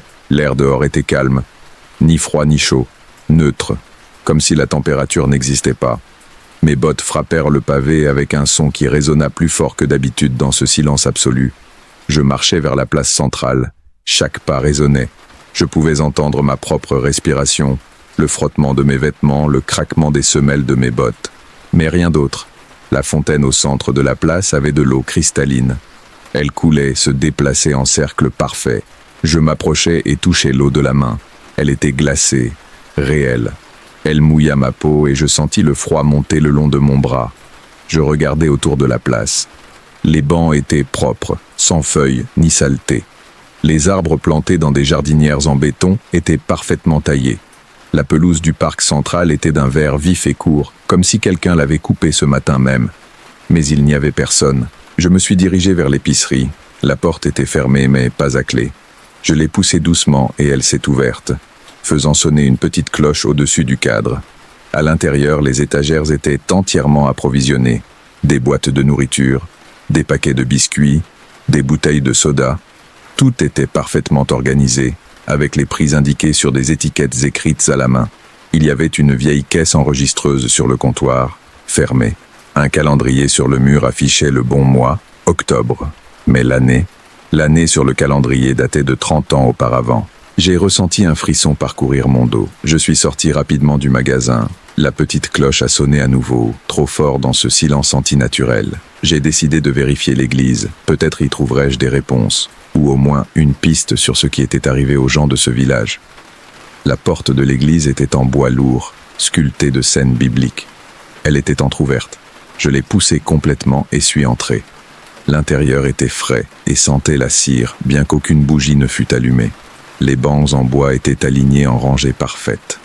L'autel au fond avait un Christ en croix, des fleurs fraîches de chaque côté et un livre ouvert qui semblait être une Bible. Je me suis promené dans le couloir central. Mes pas faisaient écho contre les murs en pierre. Je suis arrivé jusqu'à l'autel et j'ai regardé le livre. Ce n'était pas une Bible, c'était un registre. Un livre de noms écrits à la main à l'encre noire. Page après page, des noms, des centaines d'entre eux. Tous avec la même date à côté, le 17 octobre 1994. Je sentais mon cœur battre plus vite. C'était le 17 octobre, le même jour, mais 30 ans plus tard. Je tournais les pages avec des doigts tremblants. Chaque nom avait une brève annotation à côté. Maria Santos, accepté. José Ramirez, accepté. Carmen Lopez, accepté. Pedro Martinez, accepté. Page après page. Tous avaient accepté. Accepté quoi? Je continuais à vérifier jusqu'à ce que j'arrive aux dernières entrées. Là, le motif changeait. Ana Ruiz, rejeté. Miguel Torres, rejeté. Isabel Mendoza, rejeté. Seulement 3 noms. 3 personnes qui avaient rejeté ce qui leur avait été offert. Et à côté de ces 3 noms, écrites à l'encre rouge, il y avait 3 mots qui glacèrent mon sang. Reste avec nous. Je fermai le livre d'un coup. Le son résonna dans toute l'église comme un tonnerre. Je devais partir d'ici. Je devais retourner à mon camion et quitter cet endroit immédiatement. Je suis sorti en courant de l'église. Le soleil était toujours caché derrière des nuages bas que je ne me souvenais pas avoir vus auparavant. La lumière était grise, plate, sans ombre définie. Je courus vers l'endroit où j'avais laissé mon camion, dans la rue principale en face de la place. Il n'était pas là. Je me suis arrêté brusquement, haletant, regardant l'espace vide où j'avais stationné il y a à peine 10 minutes. Le camion avait disparu. Il n'y avait aucune trace de pneu, aucun signe qu'il ait été là. La panique a commencé à m'envahir. « Salut !» ai-je crié. Ma voix a rebondi entre les bâtiments vides. « Y a-t-il quelqu'un ici ?» Rien. Juste l'écho de mes propres mots qui s'estompaient dans l'air calme. Je me suis mis à marcher rapidement dans la rue principale, cherchant mon camion, cherchant une explication. Je suis passé devant l'école. Les fenêtres montraient des salles de classe entièrement équipées, des tableaux avec des devoirs écrits, des pupitres ordonnés, des sacs à dos suspendus au dossier des chaises, comme si les élèves avaient disparu en plein cours. Je suis passé devant un restaurant. À travers la fenêtre, je pouvais voir des tables dressées avec des couverts et des assiettes, des verres remplis d'eau, de la nourriture dans les assiettes, comme si quelqu'un s'apprêtait à manger et s'était simplement évaporé. Cet endroit n'était pas abandonné. Il était figé, suspendu au moment précis où quelque chose s'était produit. J'ai continué à marcher jusqu'à la fin du village. Là, le chemin poursuivait son chemin dans la forêt. Une pancarte en bois peinte à la main disait « Sortie, 20 km ». Je n'avais pas le choix. Mon camion avait disparu. Je ne pouvais pas revenir par où j'étais venu sans véhicule. Je devais continuer et faire confiance que cette route me ramènerait quelque part de réel, quelque part qui existait sur les cartes. J'ai commencé à marcher. La forêt autour du chemin était identique à celle que j'avais traversée dans le camion. Des arbres parfaitement droits, une lumière verdâtre, un silence absolu. Mais maintenant que j'y allais à pied, je pouvais remarquer des détails que je n'avais pas vus depuis la cabine. Les arbres n'avaient pas d'écorce. Ou mieux dit, ce qui semblait être de l'écorce de loin, de près révélait être quelque chose de plus.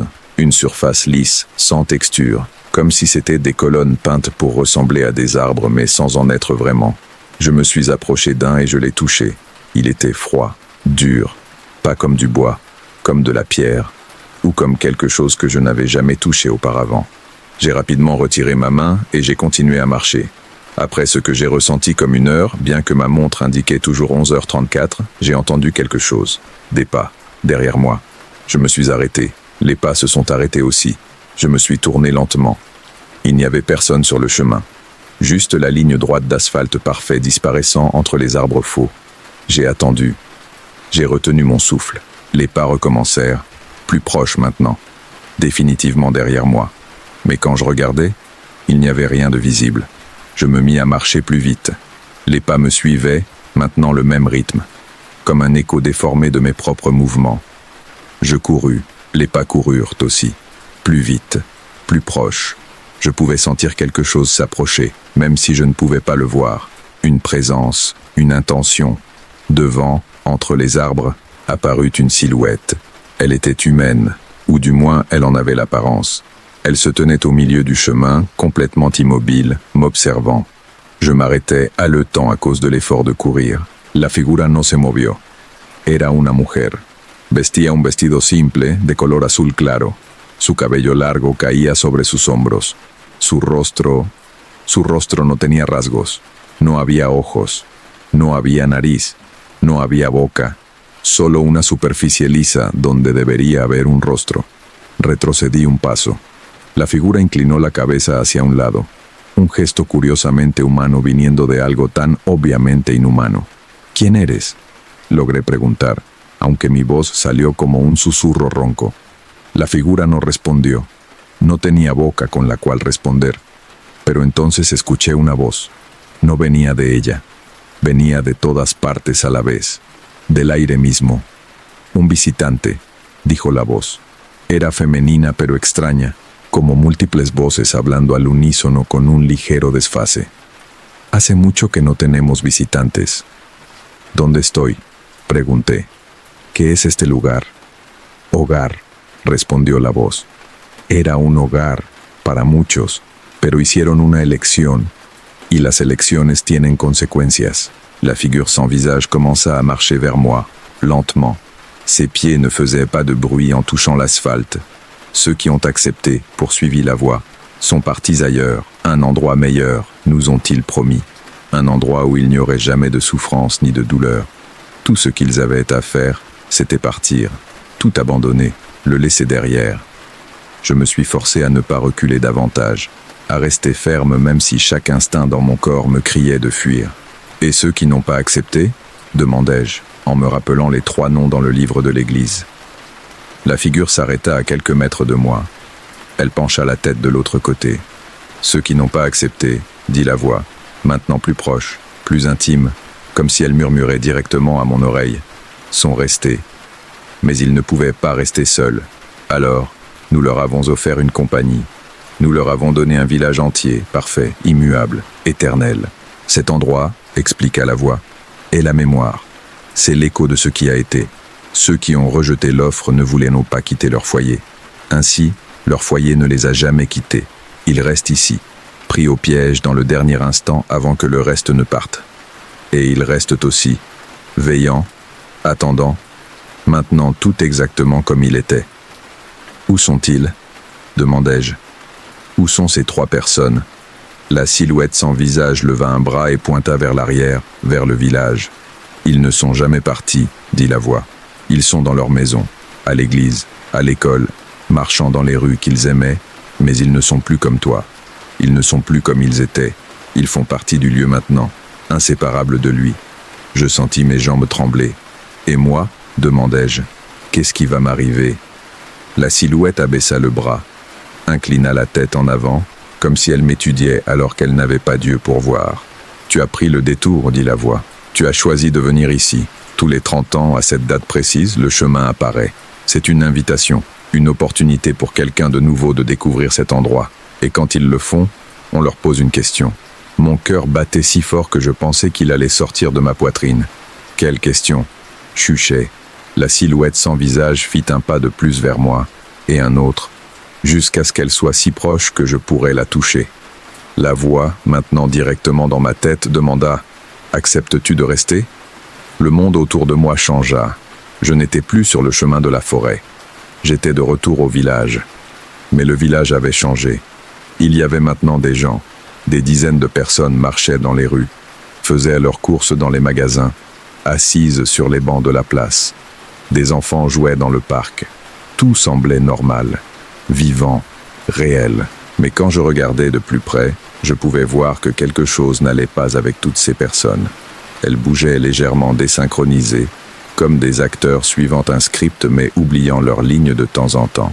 Leurs visages changeaient subtilement quand on ne les regardait pas directement, révélant pendant une seconde cette même surface lisse et sans traits avant de revenir à la normale. « Tu peux rester », offrit la voix. « Tu peux vivre ici, en paix, en perfection. Tu ne vieillirais jamais, tu ne souffrirais jamais, tu n'aurais jamais à t'inquiéter de rien. Tout ce que tu as à faire, c'est accepter, c'est-à-dire dire oui. » C'était tentant, terriblement tentant. Une partie de moi, celle fatiguée de conduire pendant des heures, de travailler jusqu'à l'épuisement, de m'inquiéter pour l'argent, les délais et les livraisons, voulait dire oui. Mais alors je me suis souvenu des noms dans le livre, les 3 qui ont refusé. Ils restent avec nous, pas comme des invités, comme des prisonniers. Et si je dis non, demandai-je. La voix garda le silence un instant. Le peuple autour de moi se figea. Les gens cessèrent de bouger. Les enfants restèrent suspendus dans l'air au milieu de leurs sauts. Tout s'arrêta sauf moi et la silhouette sans visage devant moi. « Si tu dis non, » répondit enfin la voix, « tu dois partir, et tu ne pourras jamais revenir, et tu ne pourras jamais parler de cet endroit, parce que si tu le fais, si tu essaies de guider d'autres ici, si tu essaies d'exposer ce que nous sommes, alors tu rompras l'accord, et nous viendrons te chercher, peu importe où tu es. Peu importe combien de temps cela prendra, finalement, nous viendrons. » J'avalis ma salive. Ma gorge était sèche. « Quelle est ta réponse ?» demanda la voix. Je regardais autour du village figé. Je regardais les visages sans expression des personnes qui n'étaient pas des personnes. Je regardais la perfection artificielle de chaque bâtiment, chaque arbre, chaque détail méticuleusement maintenu dans un état de conservation impossible. Et je me souvins de mon camion, de ma vie, de mon monde réel, avec toutes ses imperfections et ses difficultés. « Non, » dis-je fermement, « je n'accepte pas, je veux partir. » Pendant un instant, rien ne s'est passé. Puis, le peuple a commencé à disparaître. Pas d'un coup, progressivement, comme une photographie exposée trop longtemps au soleil. Les couleurs sont devenues plus pâles, les bâtiments plus translucides. Les personnes figées sont devenues comme des fantômes avant de disparaître complètement. La silhouette sans visage a été la dernière à partir. Elle est restée là, m'observant avec sa tête inclinée, jusqu'à ce qu'elle aussi se dissolve dans l'air comme de la fumée. Et puis j'étais de retour sur la route, seul, entouré d'arbres réels avec une écorce véritable et des feuilles qui murmuraient avec le vent réel. Devant, je pouvais voir la lumière, la vraie lumière du soleil, la sortie de la forêt. Je courus vers elle. Quand j'ai émergé entre les arbres, j'ai failli pleurer de soulagement. J'étais de retour sur la route principale, la même route de montagne que je parcourais ce matin-là. Et là, garé sur la bande d'arrêt d'urgence à une centaine de mètres, se trouvait mon camion. Je courus vers lui. La porte était déverrouillée. Les clés étaient dans le contact. Tout était exactement comme je l'avais laissé, sauf qu'il y avait maintenant une fine couche de poussière sur le tableau de bord, comme si le camion était resté là pendant des jours. Je démarrai le moteur. Le Volvo prit vie avec son rugissement familier et réconfortant. Je regardais l'horloge du tableau de bord. 16h37. Plus de 5 heures s'étaient écoulées depuis que j'avais pris le détour. Mais pour moi, cela avait semblé beaucoup moins, ou peut-être beaucoup plus. Le temps dans cet endroit ne fonctionnait pas normalement. Je conduisis sans m'arrêter jusqu'à ma destination. J'ai livré la cargaison en retard, inventé une excuse sur des problèmes mécaniques et me suis enregistré dans un hôtel bon marché pour passer la nuit. Cette nuit-là, je n'ai pas dormi. Chaque fois que je fermais les yeux, je voyais la silhouette sans visage. J'entendais la voix m'offrant de rester dans ce village parfait et mort. Le lendemain matin, j'ai cherché sur Internet. J'ai enquêté sur des villages disparus dans cette région. J'ai trouvé quelque chose. Il y avait une fois un village. Il s'appelait San Isidro del Valle. En octobre 1994, tous ses habitants ont disparu en une seule nuit. Ils sont simplement partis. Ils ont laissé leur maison, leurs biens, tout. Lorsque les autorités sont arrivées quelques jours plus tard, elles ont trouvé le village complètement intact mais vide. Les enquêtes n'ont rien donné. Il n'y avait aucun signe de violence.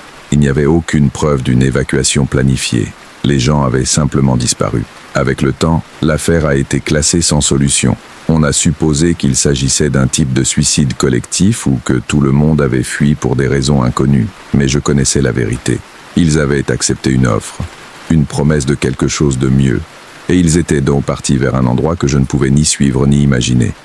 Tous sauf 3 personnes. Ana Ruiz, Miguel Torres et Isabel Mendoza. Ceux qui avaient dit non, ceux qui avaient préféré rester chez eux, peu importe le prix. Et maintenant, ce foyer les maintenait prisonniers, piégés dans une écho éternelle du dernier instant, avant que tous les autres ne partent. Cela fait 2 mois depuis. Je suis retourné plusieurs fois sur cette route de montagne pour faire des livraisons dans la région. Chaque fois que je passe là où le détour devrait être, je regarde attentivement. Il n'y a rien. Juste une forêt dense de chaque côté de la route. Pas de chemin secondaire. Pas de panneau promettant un raccourci. Rien qui suggère qu'il y ait jamais eu une entrée à cet endroit. Mais je sais qu'il reviendra. Dans 30 ans, le 17 octobre, la route apparaîtra à nouveau. Et un autre conducteur fatigué cherchant à gagner du temps prendra ce détour. Et on lui posera la même question qu'à moi. Parfois, je me demande ce qui aurait pu arriver si j'avais dit oui. Si je marcherais maintenant dans ces rues parfaites, entourées de simulacres de personnes, vivant dans une perfection artificielle mais sans douleur ni problème. Parfois, je me demande ce qu'il reste des 3 qui sont restés, s'ils sont toujours conscients là-dedans, s'ils savent ce qu'ils sont maintenant, s'ils souffrent dans leur prison de perfection, ou s'ils ont oublié ce qu'était être humain depuis si longtemps que cela n'a plus d'importance. Je n'ai pas de réponse. Je n'ai que ceci, la certitude absolue qu'il existe des endroits dans ce monde qui ne devraient pas exister. Des endroits piégés entre ce qu'ils ont été et ce qu'ils auraient pu être. Des endroits qui attendent patiemment que quelqu'un prenne le mauvais chemin. Et quand ils le feront, quand cette déviation apparaîtra devant eux en promettant un raccourci et du temps économisé, j'espère qu'ils se souviendront de quelque chose d'important. Certains raccourcis ne vous mènent pas là où vous voulez aller. Ils vous mènent là où quelque chose d'autre veut que vous soyez. Et une fois que vous y arrivez, en sortir demande plus que simplement dire non.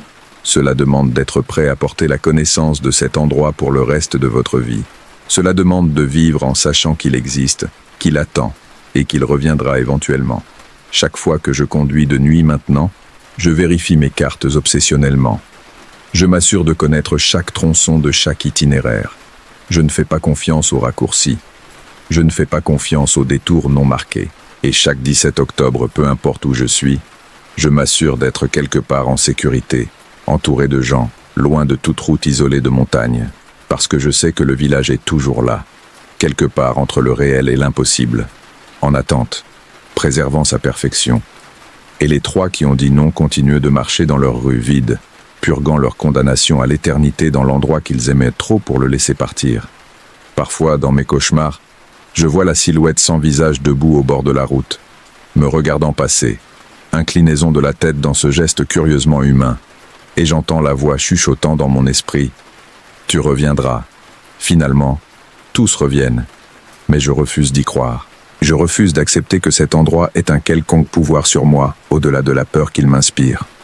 Je continue à conduire, je continue à travailler, je continue à vivre ma vie imparfaite dans mon monde imparfait. Et chaque nuit, avant de dormir, je me répète la même chose, j'ai dit non. J'ai choisi de partir, et je suis libre. Même si parfois, dans l'obscurité juste avant l'aube, lorsque le monde est plus calme et le silence plus profond, je me demande si cela est vraiment vrai, ou si une partie de moi est restée dans ce village, en attendant, en observant, en comptant les jours jusqu'au prochain 17 octobre, lorsque le cycle recommencera. Voici comment se termine le récit que j'ai reçu. La personne qui me l'a envoyé dit qu'elle n'a plus jamais pris de détour non indiqué clairement sur des cartes officielles. Si tu as déjà vu un détour qui ne devrait pas être là, ou si tu as visité un endroit qui semblait exister hors du temps normal, j'aimerais connaître ton expérience. Laisse-la dans les commentaires. Parfois, partager ces histoires nous aide à traiter l'inexplicable. Conduis prudemment et rappelle-toi que tous les chemins ne mènent pas là où nous croyons. À bientôt.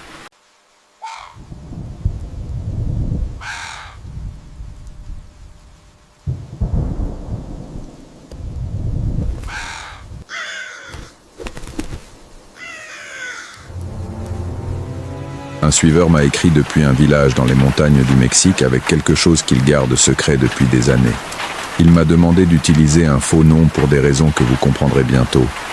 Si vous avez également une expérience étrange que vous devez partager, laissez-la dans les commentaires ou envoyez-la moi directement. Parfois, raconter ces choses aide à les traiter. Le nom que nous utiliserons est Roberto, et ce qu'il a vécu à l'âge de 17 ans l'a marqué d'une manière qu'aucun thérapeute n'a pu expliquer. Préparez-vous, car cette histoire aborde des sujets que beaucoup préfèrent ne pas mentionner. Je m'appelle Roberto, bien que ce ne soit pas mon vrai nom. J'ai 34 ans maintenant, mais ce que je vais raconter s'est passé quand j'avais 17 ans. Cela fait presque 2 décennies, et je me réveille encore certaines nuits avec le cœur battant, me remémorant ces mois. Je ne l'avais jamais raconté en entier, même pas à ma femme. Mais j'ai l'impression que je dois le sortir, que peut-être en le partageant, je pourrais enfin le laisser partir. J'ai grandi dans un petit village dans la Sierra Madre, au Mexique. Je ne vais pas dire exactement où, mais c'était l'un de ces endroits où tout le monde se connaît, où les vieilles traditions comptent encore plus que toute modernité, où les gens croient encore en des choses qui en ville te feraient traiter de superstitieux pour les mentionner. Ma famille, elle était normale. Mon père travaillait dans une scierie, ma mère tenait une épicerie. J'étais l'aîné de 3 frères et sœurs. J'étais un bon élève. Je jouais au football le week-end, j'avais des amis. Une vie ordinaire. Mais il y avait quelque chose qui me rendait différent et que j'essayais de cacher. Je pouvais voir des choses. Depuis enfant, je voyais des ombres que les autres ne voyaient pas. J'entendais des chuchotements quand il n'y avait personne à proximité. Au début, je l'ai dit à ma mère, mais elle a eu tellement peur qu'elle m'a emmené chez le curé du village. Le père Martin m'a dit de prier et de ne pas faire attention à ces visions, que c'était des tours du diable. Alors j'ai appris à me taire, à faire semblant que rien ne se passait. Avec les années, j'ai développé une sorte de mécanisme de défense mentale. Quand je voyais quelque chose d'étrange, je détournais simplement le regard. Quand j'entendais des voix, je mettais des écouteurs. Cela a fonctionné pendant longtemps, jusqu'à ce que je rencontre Valeria. Valeria est arrivée au village en septembre 2007. Elle avait mon âge, 17 ans. Sa famille avait déménagé de Guadalajara parce que son père avait trouvé un emploi comme comptable dans la municipalité. Elle était belle, avec de longs cheveux noirs jusqu'à la taille, des yeux foncés et un sourire qui illuminait n'importe quelle pièce. Mais il y avait quelque chose de plus en elle, quelque chose que je pouvais sentir mais que je ne pouvais pas expliquer. Nous sommes devenus amis presque immédiatement. Nous allions à la même école, nous partagions quelques cours. J'aimais être près d'elle car quand nous étions ensemble, les ombres que je voyais normalement semblaient reculer. Je me sentais plus léger, plus normal. 1 mois après nous être rencontrés pendant une pause entre les cours, Valeria me posa une question que personne ne m'avait jamais posée auparavant. « Toi aussi, tu les vois, n'est-ce pas ?» Je restais figé. J'essayais de faire semblant de ne pas comprendre, mais elle mit sa main sur la mienne. « Tu n'as pas besoin de mentir avec moi, Roberto. Moi aussi, je vois des choses.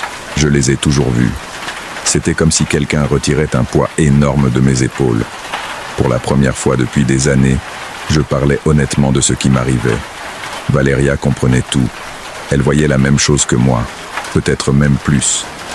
Elle m'expliqua que certaines personnes naissent avec cette sensibilité, que c'est comme avoir un 6e sens pour ce qui existe au-delà du voile du visible. Ma grand-mère était comme ça, me dit-elle. Elle m'a appris qu'il ne faut pas en avoir peur, il faut juste le respecter. Le monde spirituel existe en parallèle au nôtre. La plupart des gens ne peuvent pas le percevoir, mais nous, si. Nous avons commencé à passer tout notre temps libre ensemble. Elle m'a appris des choses que sa grand-mère lui avait enseignées. Comment se protéger, comment distinguer entre les esprits bienveillants et malveillants, comment fermer son esprit quand on a besoin de repos. Pour la première fois de ma vie, je sentais que je n'étais pas fou, que je n'étais pas seul. Je suis tombé amoureux d'elle, bien sûr. Comment ne pas le faire? Elle était intelligente, belle, et c'était la seule personne au monde qui me comprenait vraiment. Mais Valeria a toujours gardé une certaine distance. Nous étions meilleurs amis, confidents, Mais quand j'essayais de faire le pas vers quelque chose de plus, elle changeait de sujet en douceur. En novembre, j'ai remarqué que Valeria commençait à agir de manière étrange. Elle arrivait à l'école avec de profonds cernes, comme si elle n'avait pas dormi depuis des jours. Parfois, je la trouvais en train de regarder dans le vide, avec une expression sur son visage que je ne savais pas déchiffrer. Quand je lui demandais ce qui se passait, elle souriait simplement et disait qu'elle allait bien. Un après-midi, nous rentrions chez nous, lorsque nous sommes passés devant la maison de Doña Remedios. Doña Remedios était connue dans le village comme guérisseuse, mais tout le monde savait qu'elle faisait aussi des travaux d'un autre type, des travaux sombres. Les gens allaient la voir quand ils voulaient des liens d'amour, quand ils voulaient faire du mal à un ennemi, quand ils voulaient des choses que l'Église condamnerait. Valeria s'est arrêtée devant la maison. C'était une vieille construction, peinte en bleu décoloré, avec un jardin rempli de plantes que je ne reconnaissais pas. À la porte, il y avait une pancarte qui disait « On lit des lettres, on fait des nettoyages. Ma mère est venue ici », dit Valeria soudainement. Sa voix sonnait plate, sans émotion. Pourquoi ? Parce que mon père a une autre femme. Il l'a depuis des années. Ma mère veut qu'il revienne complètement à elle, qu'il laisse l'autre. Je restais silencieux. Je ne savais pas quoi dire. Madame Remedios lui a dit qu'elle pouvait l'aider, qu'elle connaissait un travail puissant. Mais elle avait besoin de quelque chose de mon père, des cheveux, de la salive, quelque chose comme ça. Et elle avait aussi besoin de... Valeria s'arrêta, se mordant la lèvre. De quoi avait-elle besoin d'autre ? De quelqu'un de jeune, quelqu'un de vierge, quelqu'un qui pourrait servir de canal. Un frisson me parcourut le dos. Valeria, non. Elle me regarda enfin. Ses yeux étaient remplis de larmes. Ma mère est désespérée, Roberto. Elle pleure toutes les nuits. Mon père vient à peine à la maison. Je veux juste l'aider. Doña Remedios dit que ce n'est pas dangereux, que je dois juste la laisser travailler à travers moi pendant quelques heures. Valeria, tu ne sais pas ce qu'elle te demande vraiment. Cette femme n'est pas une simple guérisseuse. Les gens disent qu'elle fait des pactes, qu'elle invoque des choses qu'elle ne devrait pas invoquer. Ce ne sont que des rumeurs. Tu sais que ce ne sont pas que des rumeurs. Tu vois les choses, tout comme moi. As-tu ressenti l'énergie autour de cette maison ? Elle est sombre, Valeria. Elle est dangereuse. Elle s'est détachée de ma main. Ma mère l'a déjà payée. C'est demain soir. C'est déjà décidé. Je t'en prie, ne va pas. Je dois le faire. C'est ma famille. Cette nuit-là, je n'ai pas pu dormir. Quelque chose en moi criait que Valeria commettait une terrible erreur. J'ai pensé à parler à mes parents, à ses parents, à quelqu'un. Mais que leur dirais-je ? Que mon ami allait participer à un rituel de sorcellerie ? Dans ma famille, on ne parlait pas de ces choses. Et si je le faisais, je finirais juste enfermé ou quelque chose de pire. Le lendemain, Valeria était absente de l'école. Je lui ai envoyé des messages auxquels elle n'a pas répondu. Dans l'après-midi, je suis allé chez elle, mais sa mère m'a dit qu'elle était malade et qu'elle ne pouvait pas recevoir de visite. Quand la nuit est tombée, je n'ai plus pu le supporter. Je suis sorti de chez moi sans le dire à personne et j'ai marché jusqu'à la maison de Doña Remedios. Il était presque 9h du soir. Le village était calme, les rues vides. La maison bleue se trouvait au bout d'une rue non pavée, entourée de terrains vagues. Il y avait de la lumière à l'intérieur. Je me suis approché avec précaution, me cachant dans l'ombre. Les fenêtres avaient des rideaux, mais j'ai pu voir des silhouettes se déplacer à l'intérieur. J'ai entendu des voix, bien que je ne pouvais pas distinguer les mots. J'ai contourné la maison jusqu'à trouver une fenêtre à l'arrière qui avait le rideau légèrement tiré. Je me suis penché avec précaution. Ce que j'ai vu m'a fait retenir mon souffle. La pièce était éclairée uniquement par des bougies. Il y en avait des dizaines, créant un cercle de lumière vacillante. Au centre du cercle se trouvait une table recouverte d'un tissu rouge. Et sur la table, des objets que je reconnaissais des films, mais que je n'avais jamais vus dans la vie réelle. Des os, des récipients avec des liquides sombres, des poupées faites de chiffon et de paille. Doña Remedios était là. C'était une femme d'environ 60 ans, mince, avec des cheveux complètement blancs, relevés en un chignon serré. Elle portait une robe noire et des colliers qui brillaient à la lumière des bougies. À ses côtés se trouvait la maman de Valeria, vêtue de blanc, les yeux fermés et les mains jointes comme si elle priait.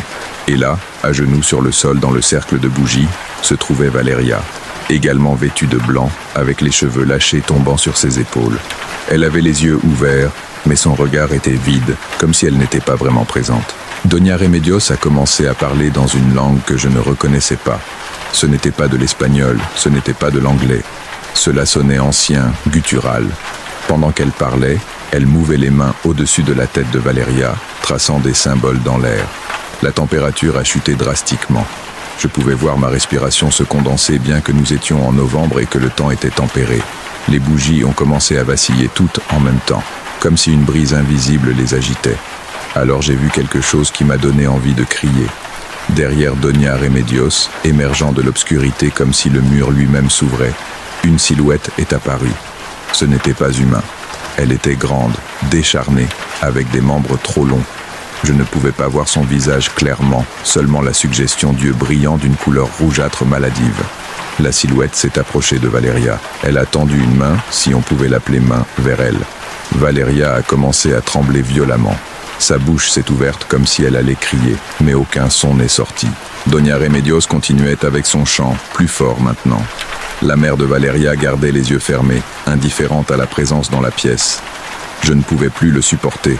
J'ai frappé la fenêtre de toutes mes forces. Valeria. Le verre s'est brisé. Le chant s'est arrêté brusquement. Donia Remedios s'est tournée vers la fenêtre avec une expression de colère absolue. Mais ce qui m'a le plus effrayé, c'est que la créature m'a aussi regardé. Nos yeux se sont croisés pendant une seconde qui a semblé éternelle. J'ai couru.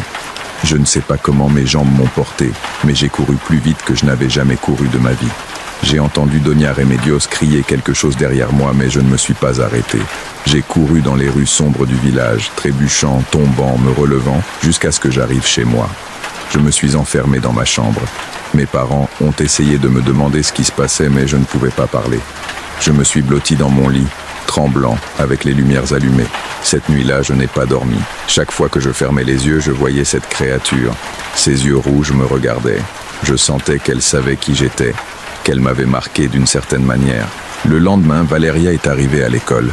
Quand je l'ai vue, j'ai ressenti un soulagement immédiat. Elle allait bien, elle était vivante. J'ai couru vers elle. « Valeria, merci Dieu. Hier soir, Mais quand elle m'a regardé, quelque chose n'allait pas. Ses yeux étaient les mêmes, son visage était le même, mais il y avait quelque chose de différent dans la façon dont elle me regardait, comme si elle ne me reconnaissait pas complètement. « Bonjour, Roberto », dit-elle. Sa voix semblait normale, mais il y avait un ton étrange, trop calme, trop contrôlé. « Ça va ? Je suis allé chez Donia Remedios hier soir. J'ai vu... » « Je ne sais pas de quoi tu parles, » m'interrompit-elle. « J'ai été malade chez moi toute la nuit. Valeria, je t'ai vue. Tu étais dans cette pièce. Il y avait une chose, une créature. Elle s'est approchée de moi. Elle a mis une main sur mon épaule et m'a regardé droit dans les yeux. Quand elle a parlé, sa voix n'était qu'un murmure. « Oublie, Roberto. Oublie ce que tu as vu, pour ton propre bien. » Elle se retourna et s'éloigna, me laissant debout au milieu de la cour de l'école, avec plus de questions que de réponses. Au cours des semaines suivantes, Valeria changea. C'était subtil au début, de petites choses. Elle ne voulait plus parler des choses que nous voyions. Quand je lui demandais ce qui s'était passé cette nuit-là, elle changeait de sujet. Elle commença à s'éloigner de moi, à passer du temps avec d'autres personnes. Mais ce qui était le plus étrange, c'était ce que je percevais autour d'elle. Cette obscurité que j'avais ressentie chez Donia Remedios la suivait maintenant. C'était comme une ombre qui ne correspondait pas à son corps, qui se déplaçait de manière indépendante. Parfois, quand je la regardais du coin de l'œil, je jurais voir quelque chose se mouvoir derrière elle, quelque chose de grand et de mince. J'ai essayé de l'avertir. Un après-midi, je l'ai rattrapée après les cours. « Valeria, quelque chose ne va pas. Je peux le voir. Il y a quelque chose avec toi, quelque chose que tu as apporté de cette nuit-là. » Elle me regarda avec une expression que je n'avais jamais vue sur son visage. Froide, calculatrice. « Tu ne sais pas de quoi tu parles. »« Oui, je sais. Et toi aussi, tu le sais. Cette chose, celle que Madame Remedios a invoquée, est restée avec toi. Elle utilise ton corps comme... »« Ça suffit, » dit-elle, d'une voix qui n'était pas complètement la sienne. Il y avait un écho en elle, comme si deux personnes parlaient en même temps. « Éloigne-toi de moi, Roberto.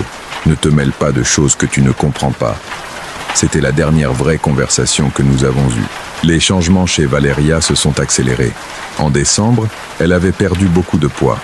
Sa peau avait une teinte grisâtre. Elle manquait souvent les cours. Quand elle y allait, Je la voyais assise au fond de la salle, regardant dans le vide, remuant les lèvres comme si elle parlait à quelqu'un que personne d'autre ne pouvait voir. Ses parents l'ont emmenée chez des médecins. Ils n'ont rien trouvé de physiquement anormal. Alors, ils l'ont amenée chez des psychologues. Elle a été diagnostiquée avec une dépression, de l'anxiété. On lui a prescrit des médicaments qu'elle ne prenait pas. Je l'observais de loin. Ça me faisait mal de la voir se détériorer ainsi. J'ai essayé de parler à sa mère, d'insinuer que peut-être ce qu'ils avaient fait chez Doña Remedios avait quelque chose à voir. Mais elle ne voulait pas écouter. Elle m'a dit que j'étais fou, que je la laissais tranquille. J'ai essayé d'aller voir le père Martin, le prêtre du village. Je lui ai tout raconté, espérant qu'il pourrait aider. Il m'a écouté avec une expression grave. Ce que tu décris, fils, est une possession.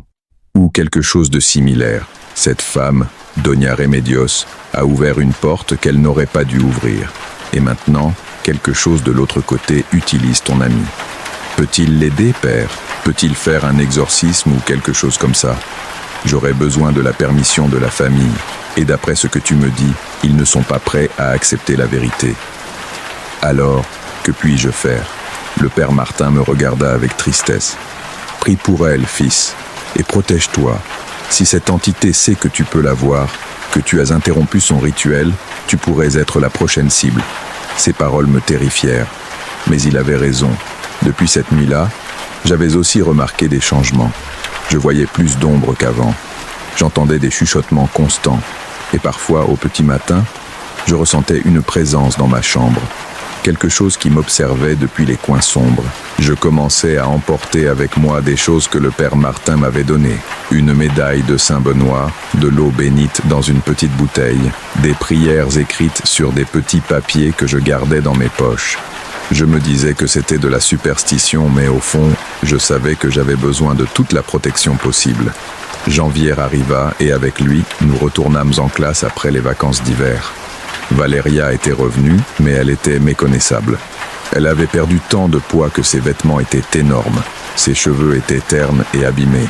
Ses yeux, qui brillaient autrefois d'intelligence et de vie, étaient maintenant enfoncés et entourés de cernes profonds. Un jour, à la mi-janvier, elle me trouva dans le couloir de l'école. Cela faisait des semaines que nous ne parlions plus directement. « Roberto », murmura-t-elle, s'approchant tellement que je pouvais sentir son haleine. Elle sentait quelque chose de pourri, de malade. « J'ai besoin de ton aide. Que s'est-il passé? De quoi as-tu besoin? » « Elle est en moi. La chose que tu as vue cette nuit-là. Doña Remedios l'a appelée et maintenant elle ne s'en va pas. Elle grandit, Roberto. Chaque jour, elle est plus forte. Bientôt, il ne restera plus rien de moi. Nous devons l'en sortir. Le père Martin peut t'aider. »« Non, » m'interrompit-elle, saisissant mon bras avec une force surprenante. « Il n'y a aucun moyen de l'en sortir sans me tuer. Elle est très enracinée. Mes parents ne me croient pas. Les médecins ne comprennent pas. Tu es le seul qui peut la voir, qui peut comprendre. Que veux-tu que je fasse ?» Ses yeux se remplirent de larmes. « Quand je ne serai plus moi, quand cette chose prendra le contrôle complet, je veux que tu le racontes. Que tu dises aux gens ce qui s'est vraiment passé. Que tu avertisses les autres sur Doña Remedios et ses travaux. Promets-le-moi. »« Valéria, ne dis pas ça. Nous allons trouver un moyen. Promets-le-moi, Roberto. » Je soutins son regard. J'acquiesçai. « Je te le promets. » Elle sourit faiblement. Pendant un instant, j'ai vu un éclat de la fille que j'avais connue en septembre. Puis elle s'éloigna dans le couloir sans se retourner. Ce fut la dernière fois que je la vis marcher de son plein gré. 2 jours plus tard, Valéria a eu un effondrement en plein cours de mathématiques. Elle a commencé à convulser, à parler dans des langues que personne ne connaissait. Il a fallu la force de 3 enseignants pour la maintenir. L'ambulance l'a emmenée à l'hôpital régional. J'ai voulu lui rendre visite, mais on ne m'a pas laissé entrer. De l'extérieur de sa chambre, je pouvais entendre des cris. Ce n'étaient pas des cris normaux. Ils étaient gutturaux, animaux. Et parmi les cris, j'entendais des rires. Des rires qui n'étaient pas de ce monde. Les médecins ne savaient pas quoi faire. Les médicaments ne fonctionnaient pas. Valéria arrachait les voies intraveineuses. Elle mordait les infirmières. Elle parlait dans des langues anciennes que aucun traducteur n'a pu identifier. Finalement, désespérés, ses parents ont accepté que le père Martin essaie un exorcisme. On ne m'a pas permis d'être présent, mais le père Martin m'a raconté ensuite ce qui s'est passé. Il est entré dans la chambre avec de l'eau bénite, des crucifix, la Bible. Il a commencé les prières du rituel romain d'exorcisme. La chose à l'intérieur de Valeria se moquait de lui. Elle parlait un latin parfait, se moquant de ses prières. Elle fit léviter le lit à plusieurs mètres du sol. Elle fit voler des objets dans la pièce. Le père Martin continua avec les prières, pendant des heures, jusqu'à ce que sa voix devienne rauque. Mais à la fin, cela n'a pas fonctionné. L'entité était trop forte. Elle était trop enracinée en Valeria. Ou peut-être qu'elle l'avait laissé entrer volontairement cette nuit-là chez Doña Remedios, et cela lui donnait un pouvoir qu'aucune prière ne pouvait briser. Valeria a été transférée dans une institution psychiatrique de la ville. Officiellement, elle avait un épisode psychotique sévère. Mais je savais la vérité. Je l'ai vue une dernière fois avant qu'on ne l'emporte. Je me suis faufilé à l'hôpital au petit matin. Je suis entré dans sa chambre. Elle était attachée au lit avec des sangles en cuir. Quand elle m'a vu, elle a souri. Mais ce n'était pas son sourire. « Roberto, dit-elle avec cette voix qui n'était pas la sienne, c'est bien que tu sois venu dire au revoir. Valeria, si tu es encore là, bats-toi, ne la laisse pas gagner. » La chose rit. Valeria n'est plus ici. Enfin, elle l'est, mais c'est comme un murmure au fond, observant, sentant tout ce que je fais avec son corps, mais sans pouvoir rien y faire. Je me suis approché du lit, le cœur brisé. Pourquoi? Pourquoi elle? Parce qu'elle a ouvert la porte, parce qu'elle a dit oui. Ta amie voulait tellement aider sa mère qu'elle était prête à être le canal. Et maintenant, la créature à l'intérieur de Valeria étira son cou d'une manière qu'aucun humain ne pourrait faire. Maintenant j'ai un corps. Après tant de temps de l'autre côté, je peux enfin toucher, goûter, ressentir ce monde. Tu es un monstre. Je suis ce que vous appelez quand vous ne comprenez pas les conséquences. Doña Remedios savait ce qu'elle faisait. Elle m'a offert cette fille en échange d'un service. Attacher le cœur d'un homme infidèle à sa femme. Un commerce équitable, n'est-ce pas? Laisse-la. Je ne peux pas. Le pacte est fait. Cette chair est à moi jusqu'à ce qu'elle pourrisse et tombe de mes os. Cela pourrait prendre des décennies. J'ai senti des larmes couler sur mes joues. Mais ne t'inquiète pas, Roberto. Je promets de bien prendre soin de ce corps. Et en plus, ses yeux, qui avaient autrefois été ceux de Valeria, brillaient d'un rouge maladif que j'avais vu cette nuit-là. Tu as aussi un don. Tu peux aussi voir au-delà du voile. Quand ce corps finira par mourir, peut-être que je chercherai un nouveau. Un comme le tien. La terreur m'a glacé. J'ai reculé jusqu'à heurter le mur. Éloigne-toi de moi. Pas encore, mais un jour. Attends, et tu verras. Je suis sorti en courant de cette pièce et je ne suis jamais revenu. La famille de Valeria a déménagé du village un mois plus tard. Je n'ai plus eu de nouvelles d'elle pendant des années. J'ai bloqué son numéro, j'ai bloqué toute sa famille sur les réseaux sociaux. J'ai essayé d'oublier. Je me suis plongé dans mes études. J'ai déménagé en ville pour l'université. J'ai construit une nouvelle vie loin de ce village et de ses souvenirs. Mais elle ne m'a jamais vraiment laissé. J'ai augmenté ma sensibilité après cela. Je voyais plus de choses qu'avant. J'entendais plus de chuchotements.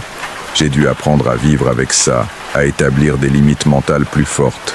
J'ai visité différents types de guérisseurs, de bons sorciers, de prêtres. Tous m'ont enseigné différentes méthodes de protection. Je les ai toutes combinées. Je mène une vie presque normale maintenant. Je me suis marié avec une bonne femme qui ne sait rien de mon passé. Nous avons une petite fille. Je travaille dans un bureau, je paye mes impôts, je vais à des réunions de famille. Mais chaque nuit, avant de dormir, je vérifie toutes les protections. Je pulvérise de l'eau bénite dans les coins. Je prie des prières que j'ai apprises de différentes traditions. Je garde des lumières allumées dans le couloir.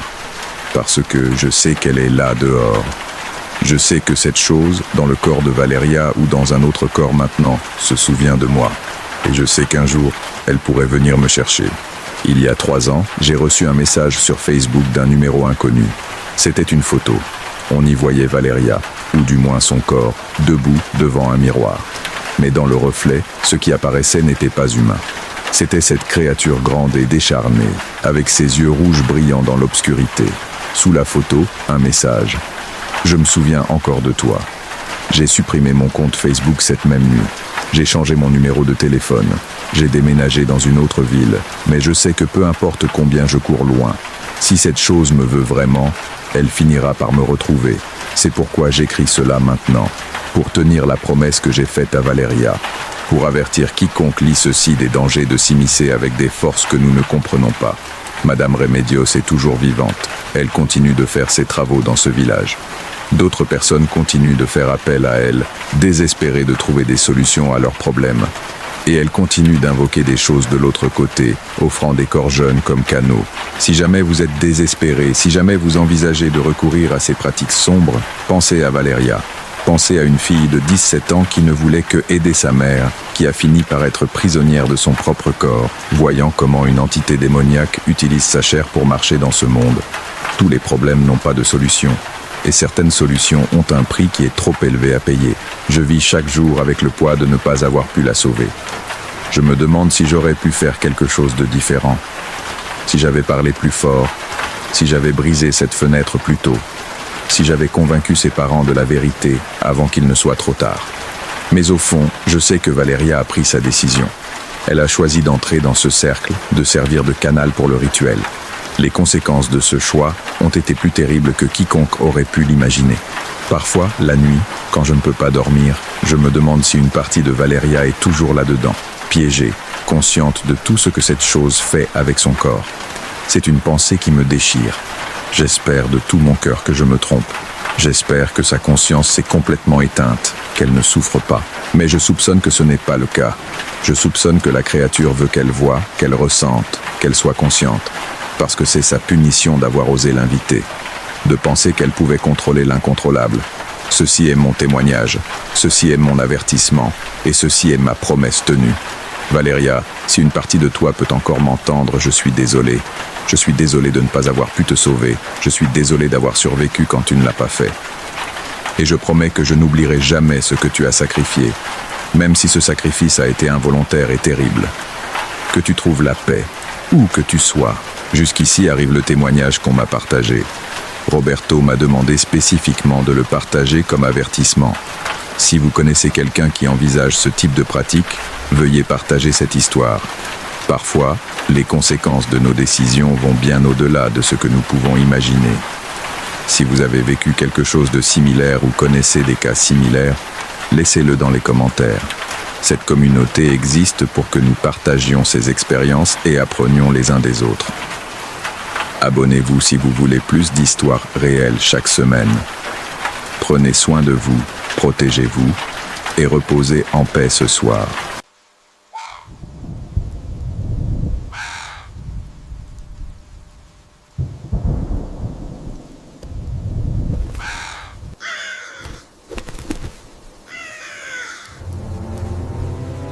Cette expérience m'a été envoyée par une auditrice qui s'appelle Isabelle. Elle vit dans un village côtier de Veracruz, au Mexique. Et quand j'ai lu son message, je n'ai pas pu le croire. Elle dit que pendant plusieurs mois, elle a eu des visites chez elle qui l'ont menée à la limite de la raison.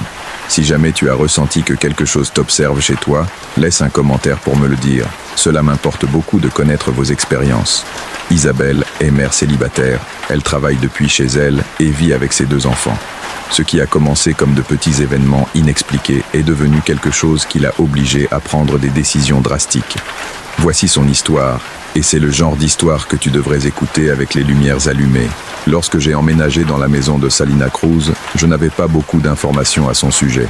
Je l'ai trouvée sur Internet à un prix qui aurait dû me donner un signal d'alerte dès le départ. C'était une petite maison, de plein pied, située dans une rue tranquille près de la plage. 3 chambres, une cuisine, une salle de bain. Pour moi et mes 2 enfants, Santiago, 7 ans, et Lucia, 5 ans, c'était plus que suffisant. J'ai emménagé en février.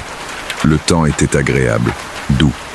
L'odeur de la mer arrivait par les fenêtres, surtout le matin.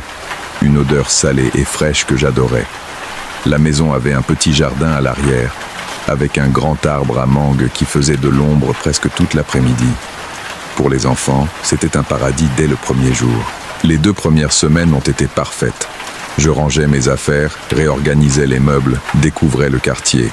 Les voisins étaient aimables, bien que j'ai remarqué que lorsque je mentionnais dans quelle rue je vivais, certains changèrent d'expression. Un changement très subtil, presque imperceptible, mais je l'ai remarqué. Une voisine, Madame Consuelo, quand je lui ai donné l'adresse exacte, est restée silencieuse un moment puis a dit « C'est bien que tu ne sois pas seule alors, que tu as les enfants. » Je ne lui ai pas demandé ce qu'elle voulait dire. À ce moment-là, je ne voyais rien d'étrange dans la phrase. Les premiers événements ont commencé la 3e semaine. Ils étaient petits, si petits que je les ai complètement ignorés au début. Des choses qui pourraient avoir des explications simples si on les cherche. La première chose fut la cuisine. Je suis arrivé un matin pour préparer le petit déjeuner et j'ai trouvé toutes les poêles sorties des meubles et alignées sur le sol, une à côté de l'autre, formant une ligne parfaite depuis la porte de la cuisine jusqu'au mur du fond. J'ai pensé que Santiago les avait sorties en jouant pendant que je prenais ma douche. Je lui ai demandé et il a nié. J'ai demandé à Lucia. Elle a également nié. Aucun des deux ne savait comment sortir les poêles du meuble inférieur car je l'avais toujours fermé à clé. Ce matin-là, la clé était ouverte. Je l'ai laissé passer. Le deuxième événement a eu lieu 2 jours plus tard. Je suis allé dans la chambre des enfants avant de dormir et j'ai trouvé Lucia en train de parler avec quelqu'un. Elle était assise par terre, de dos à moi, la tête inclinée comme si elle écoutait. Je l'ai appelée. Elle s'est tournée vers moi et a demandé ce qui se passait. « Avec qui parlais-tu » lui ai-je demandé. « Avec la dame » dit Lucia, avec toute la naturelle du monde. « Quelle dame » ? « La dame qui vient la nuit, celle qui sent les fleurs. » Je me figeais. Je lui demandais à quoi ressemblait cette dame. Lucia réfléchit un moment puis dit « Elle est grande. Elle a les cheveux très longs et les yeux très foncés. Elle s'habille en blanc. » Je lui demandai si elle la voyait à ce moment-là. Lucia regarda dans le coin de la pièce, juste derrière où j'étais debout, et hocha la tête. Je me retournai immédiatement. Il n'y avait personne. Le coin était vide.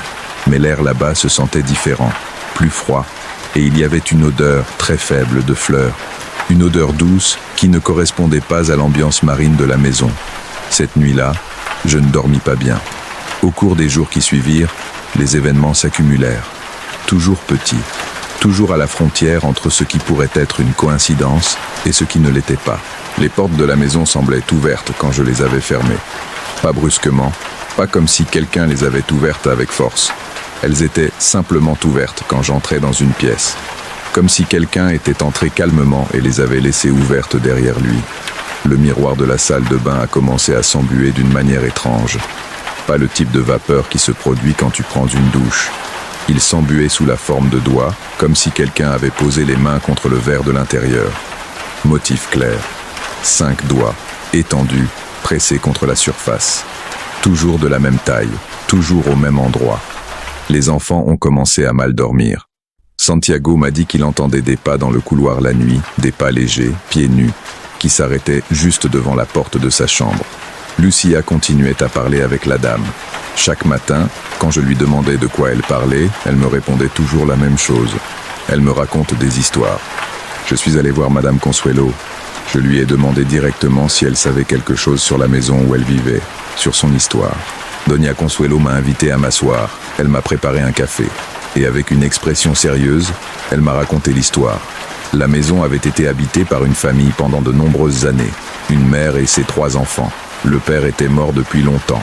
La mère, une femme nommée Esperanza, a vécu seule avec les enfants jusqu'à ce que les fils grandissent et s'en aillent. Après cela, Esperanza est restée seule dans la maison pendant plusieurs années de plus. Doña Consuelo fit une pause. Esperanza est morte seule, dit-elle. Personne ne sait exactement quand. Quand les voisins ont remarqué qu'ils ne l'avaient pas vue depuis plusieurs jours, ils ont appelé la police. Ils l'ont trouvée dans la maison, dans le jardin, sous le manguier. Je déglutis. Ils disent qu'elle est là depuis longtemps, continua Doña Consuelo. Plusieurs semaines au moins. Personne ne lui rendait visite. Personne ne l'a cherchée. Je lui ai demandé quand cela s'était passé. Il y a environ 8 ans. Je lui ai demandé si quelqu'un d'autre avait vécu dans la maison après Esperanza. Doña Consuelo me regarda avec une expression que j'ai essayé de ne pas trop lire. 2 familles ont vécu ici. L'une est partie après 1 mois. L'autre a duré 3 semaines. Pourquoi sont-elles parties ? Ai-je demandé. Doña Consuelo n'a pas répondu directement. Elle a juste dit « Tu es la première à être restée si longtemps. » Je suis rentré chez moi ce soir-là avec un poids dans l'estomac. J'ai regardé le jardin par la fenêtre. L'arbre à mangues était là, grand, tranquille, avec ses feuilles se mouvant doucement au gré du vent marin. Un bel endroit. Un endroit où, selon Doña Consuelo, Esperanza était morte seule, sans que personne ne lui manque pendant des semaines. Cette nuit-là, j'ai décidé de prêter attention à ce qui se passait. Pas exactement par peur, mais avec une attention que je n'avais jamais eue auparavant. Si quelque chose était dans la maison, j'avais besoin de comprendre ce que c'était et pourquoi c'était là. À 2 heures du matin, un bruit m'a réveillé.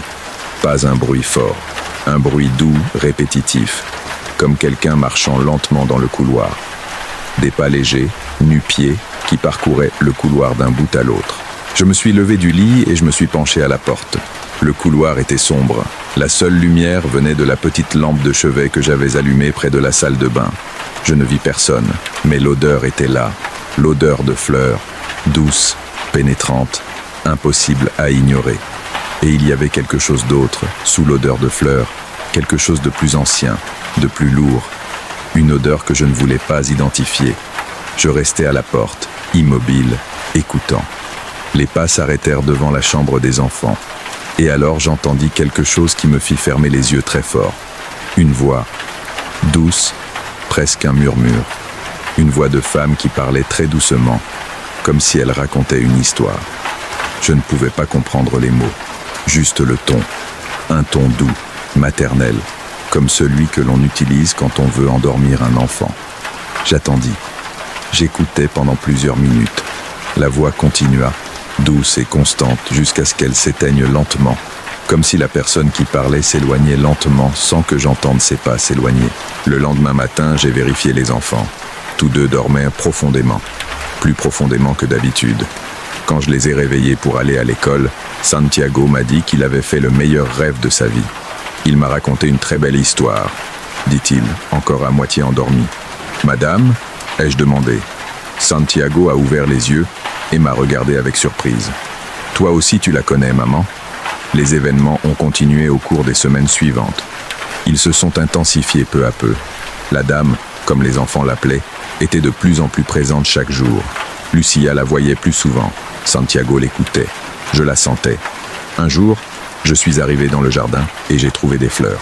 De vraies fleurs, physiquement dans le jardin, qui n'étaient pas là le matin précédent. Elles n'étaient pas plantées dans la terre. Elles étaient simplement là, soigneusement placées sur le sol sous le manguier. Un petit bouquet de fleurs blanches que je ne reconnaissais pas. Elles sentaient exactement comme l'odeur que je ressentais dans la maison la nuit.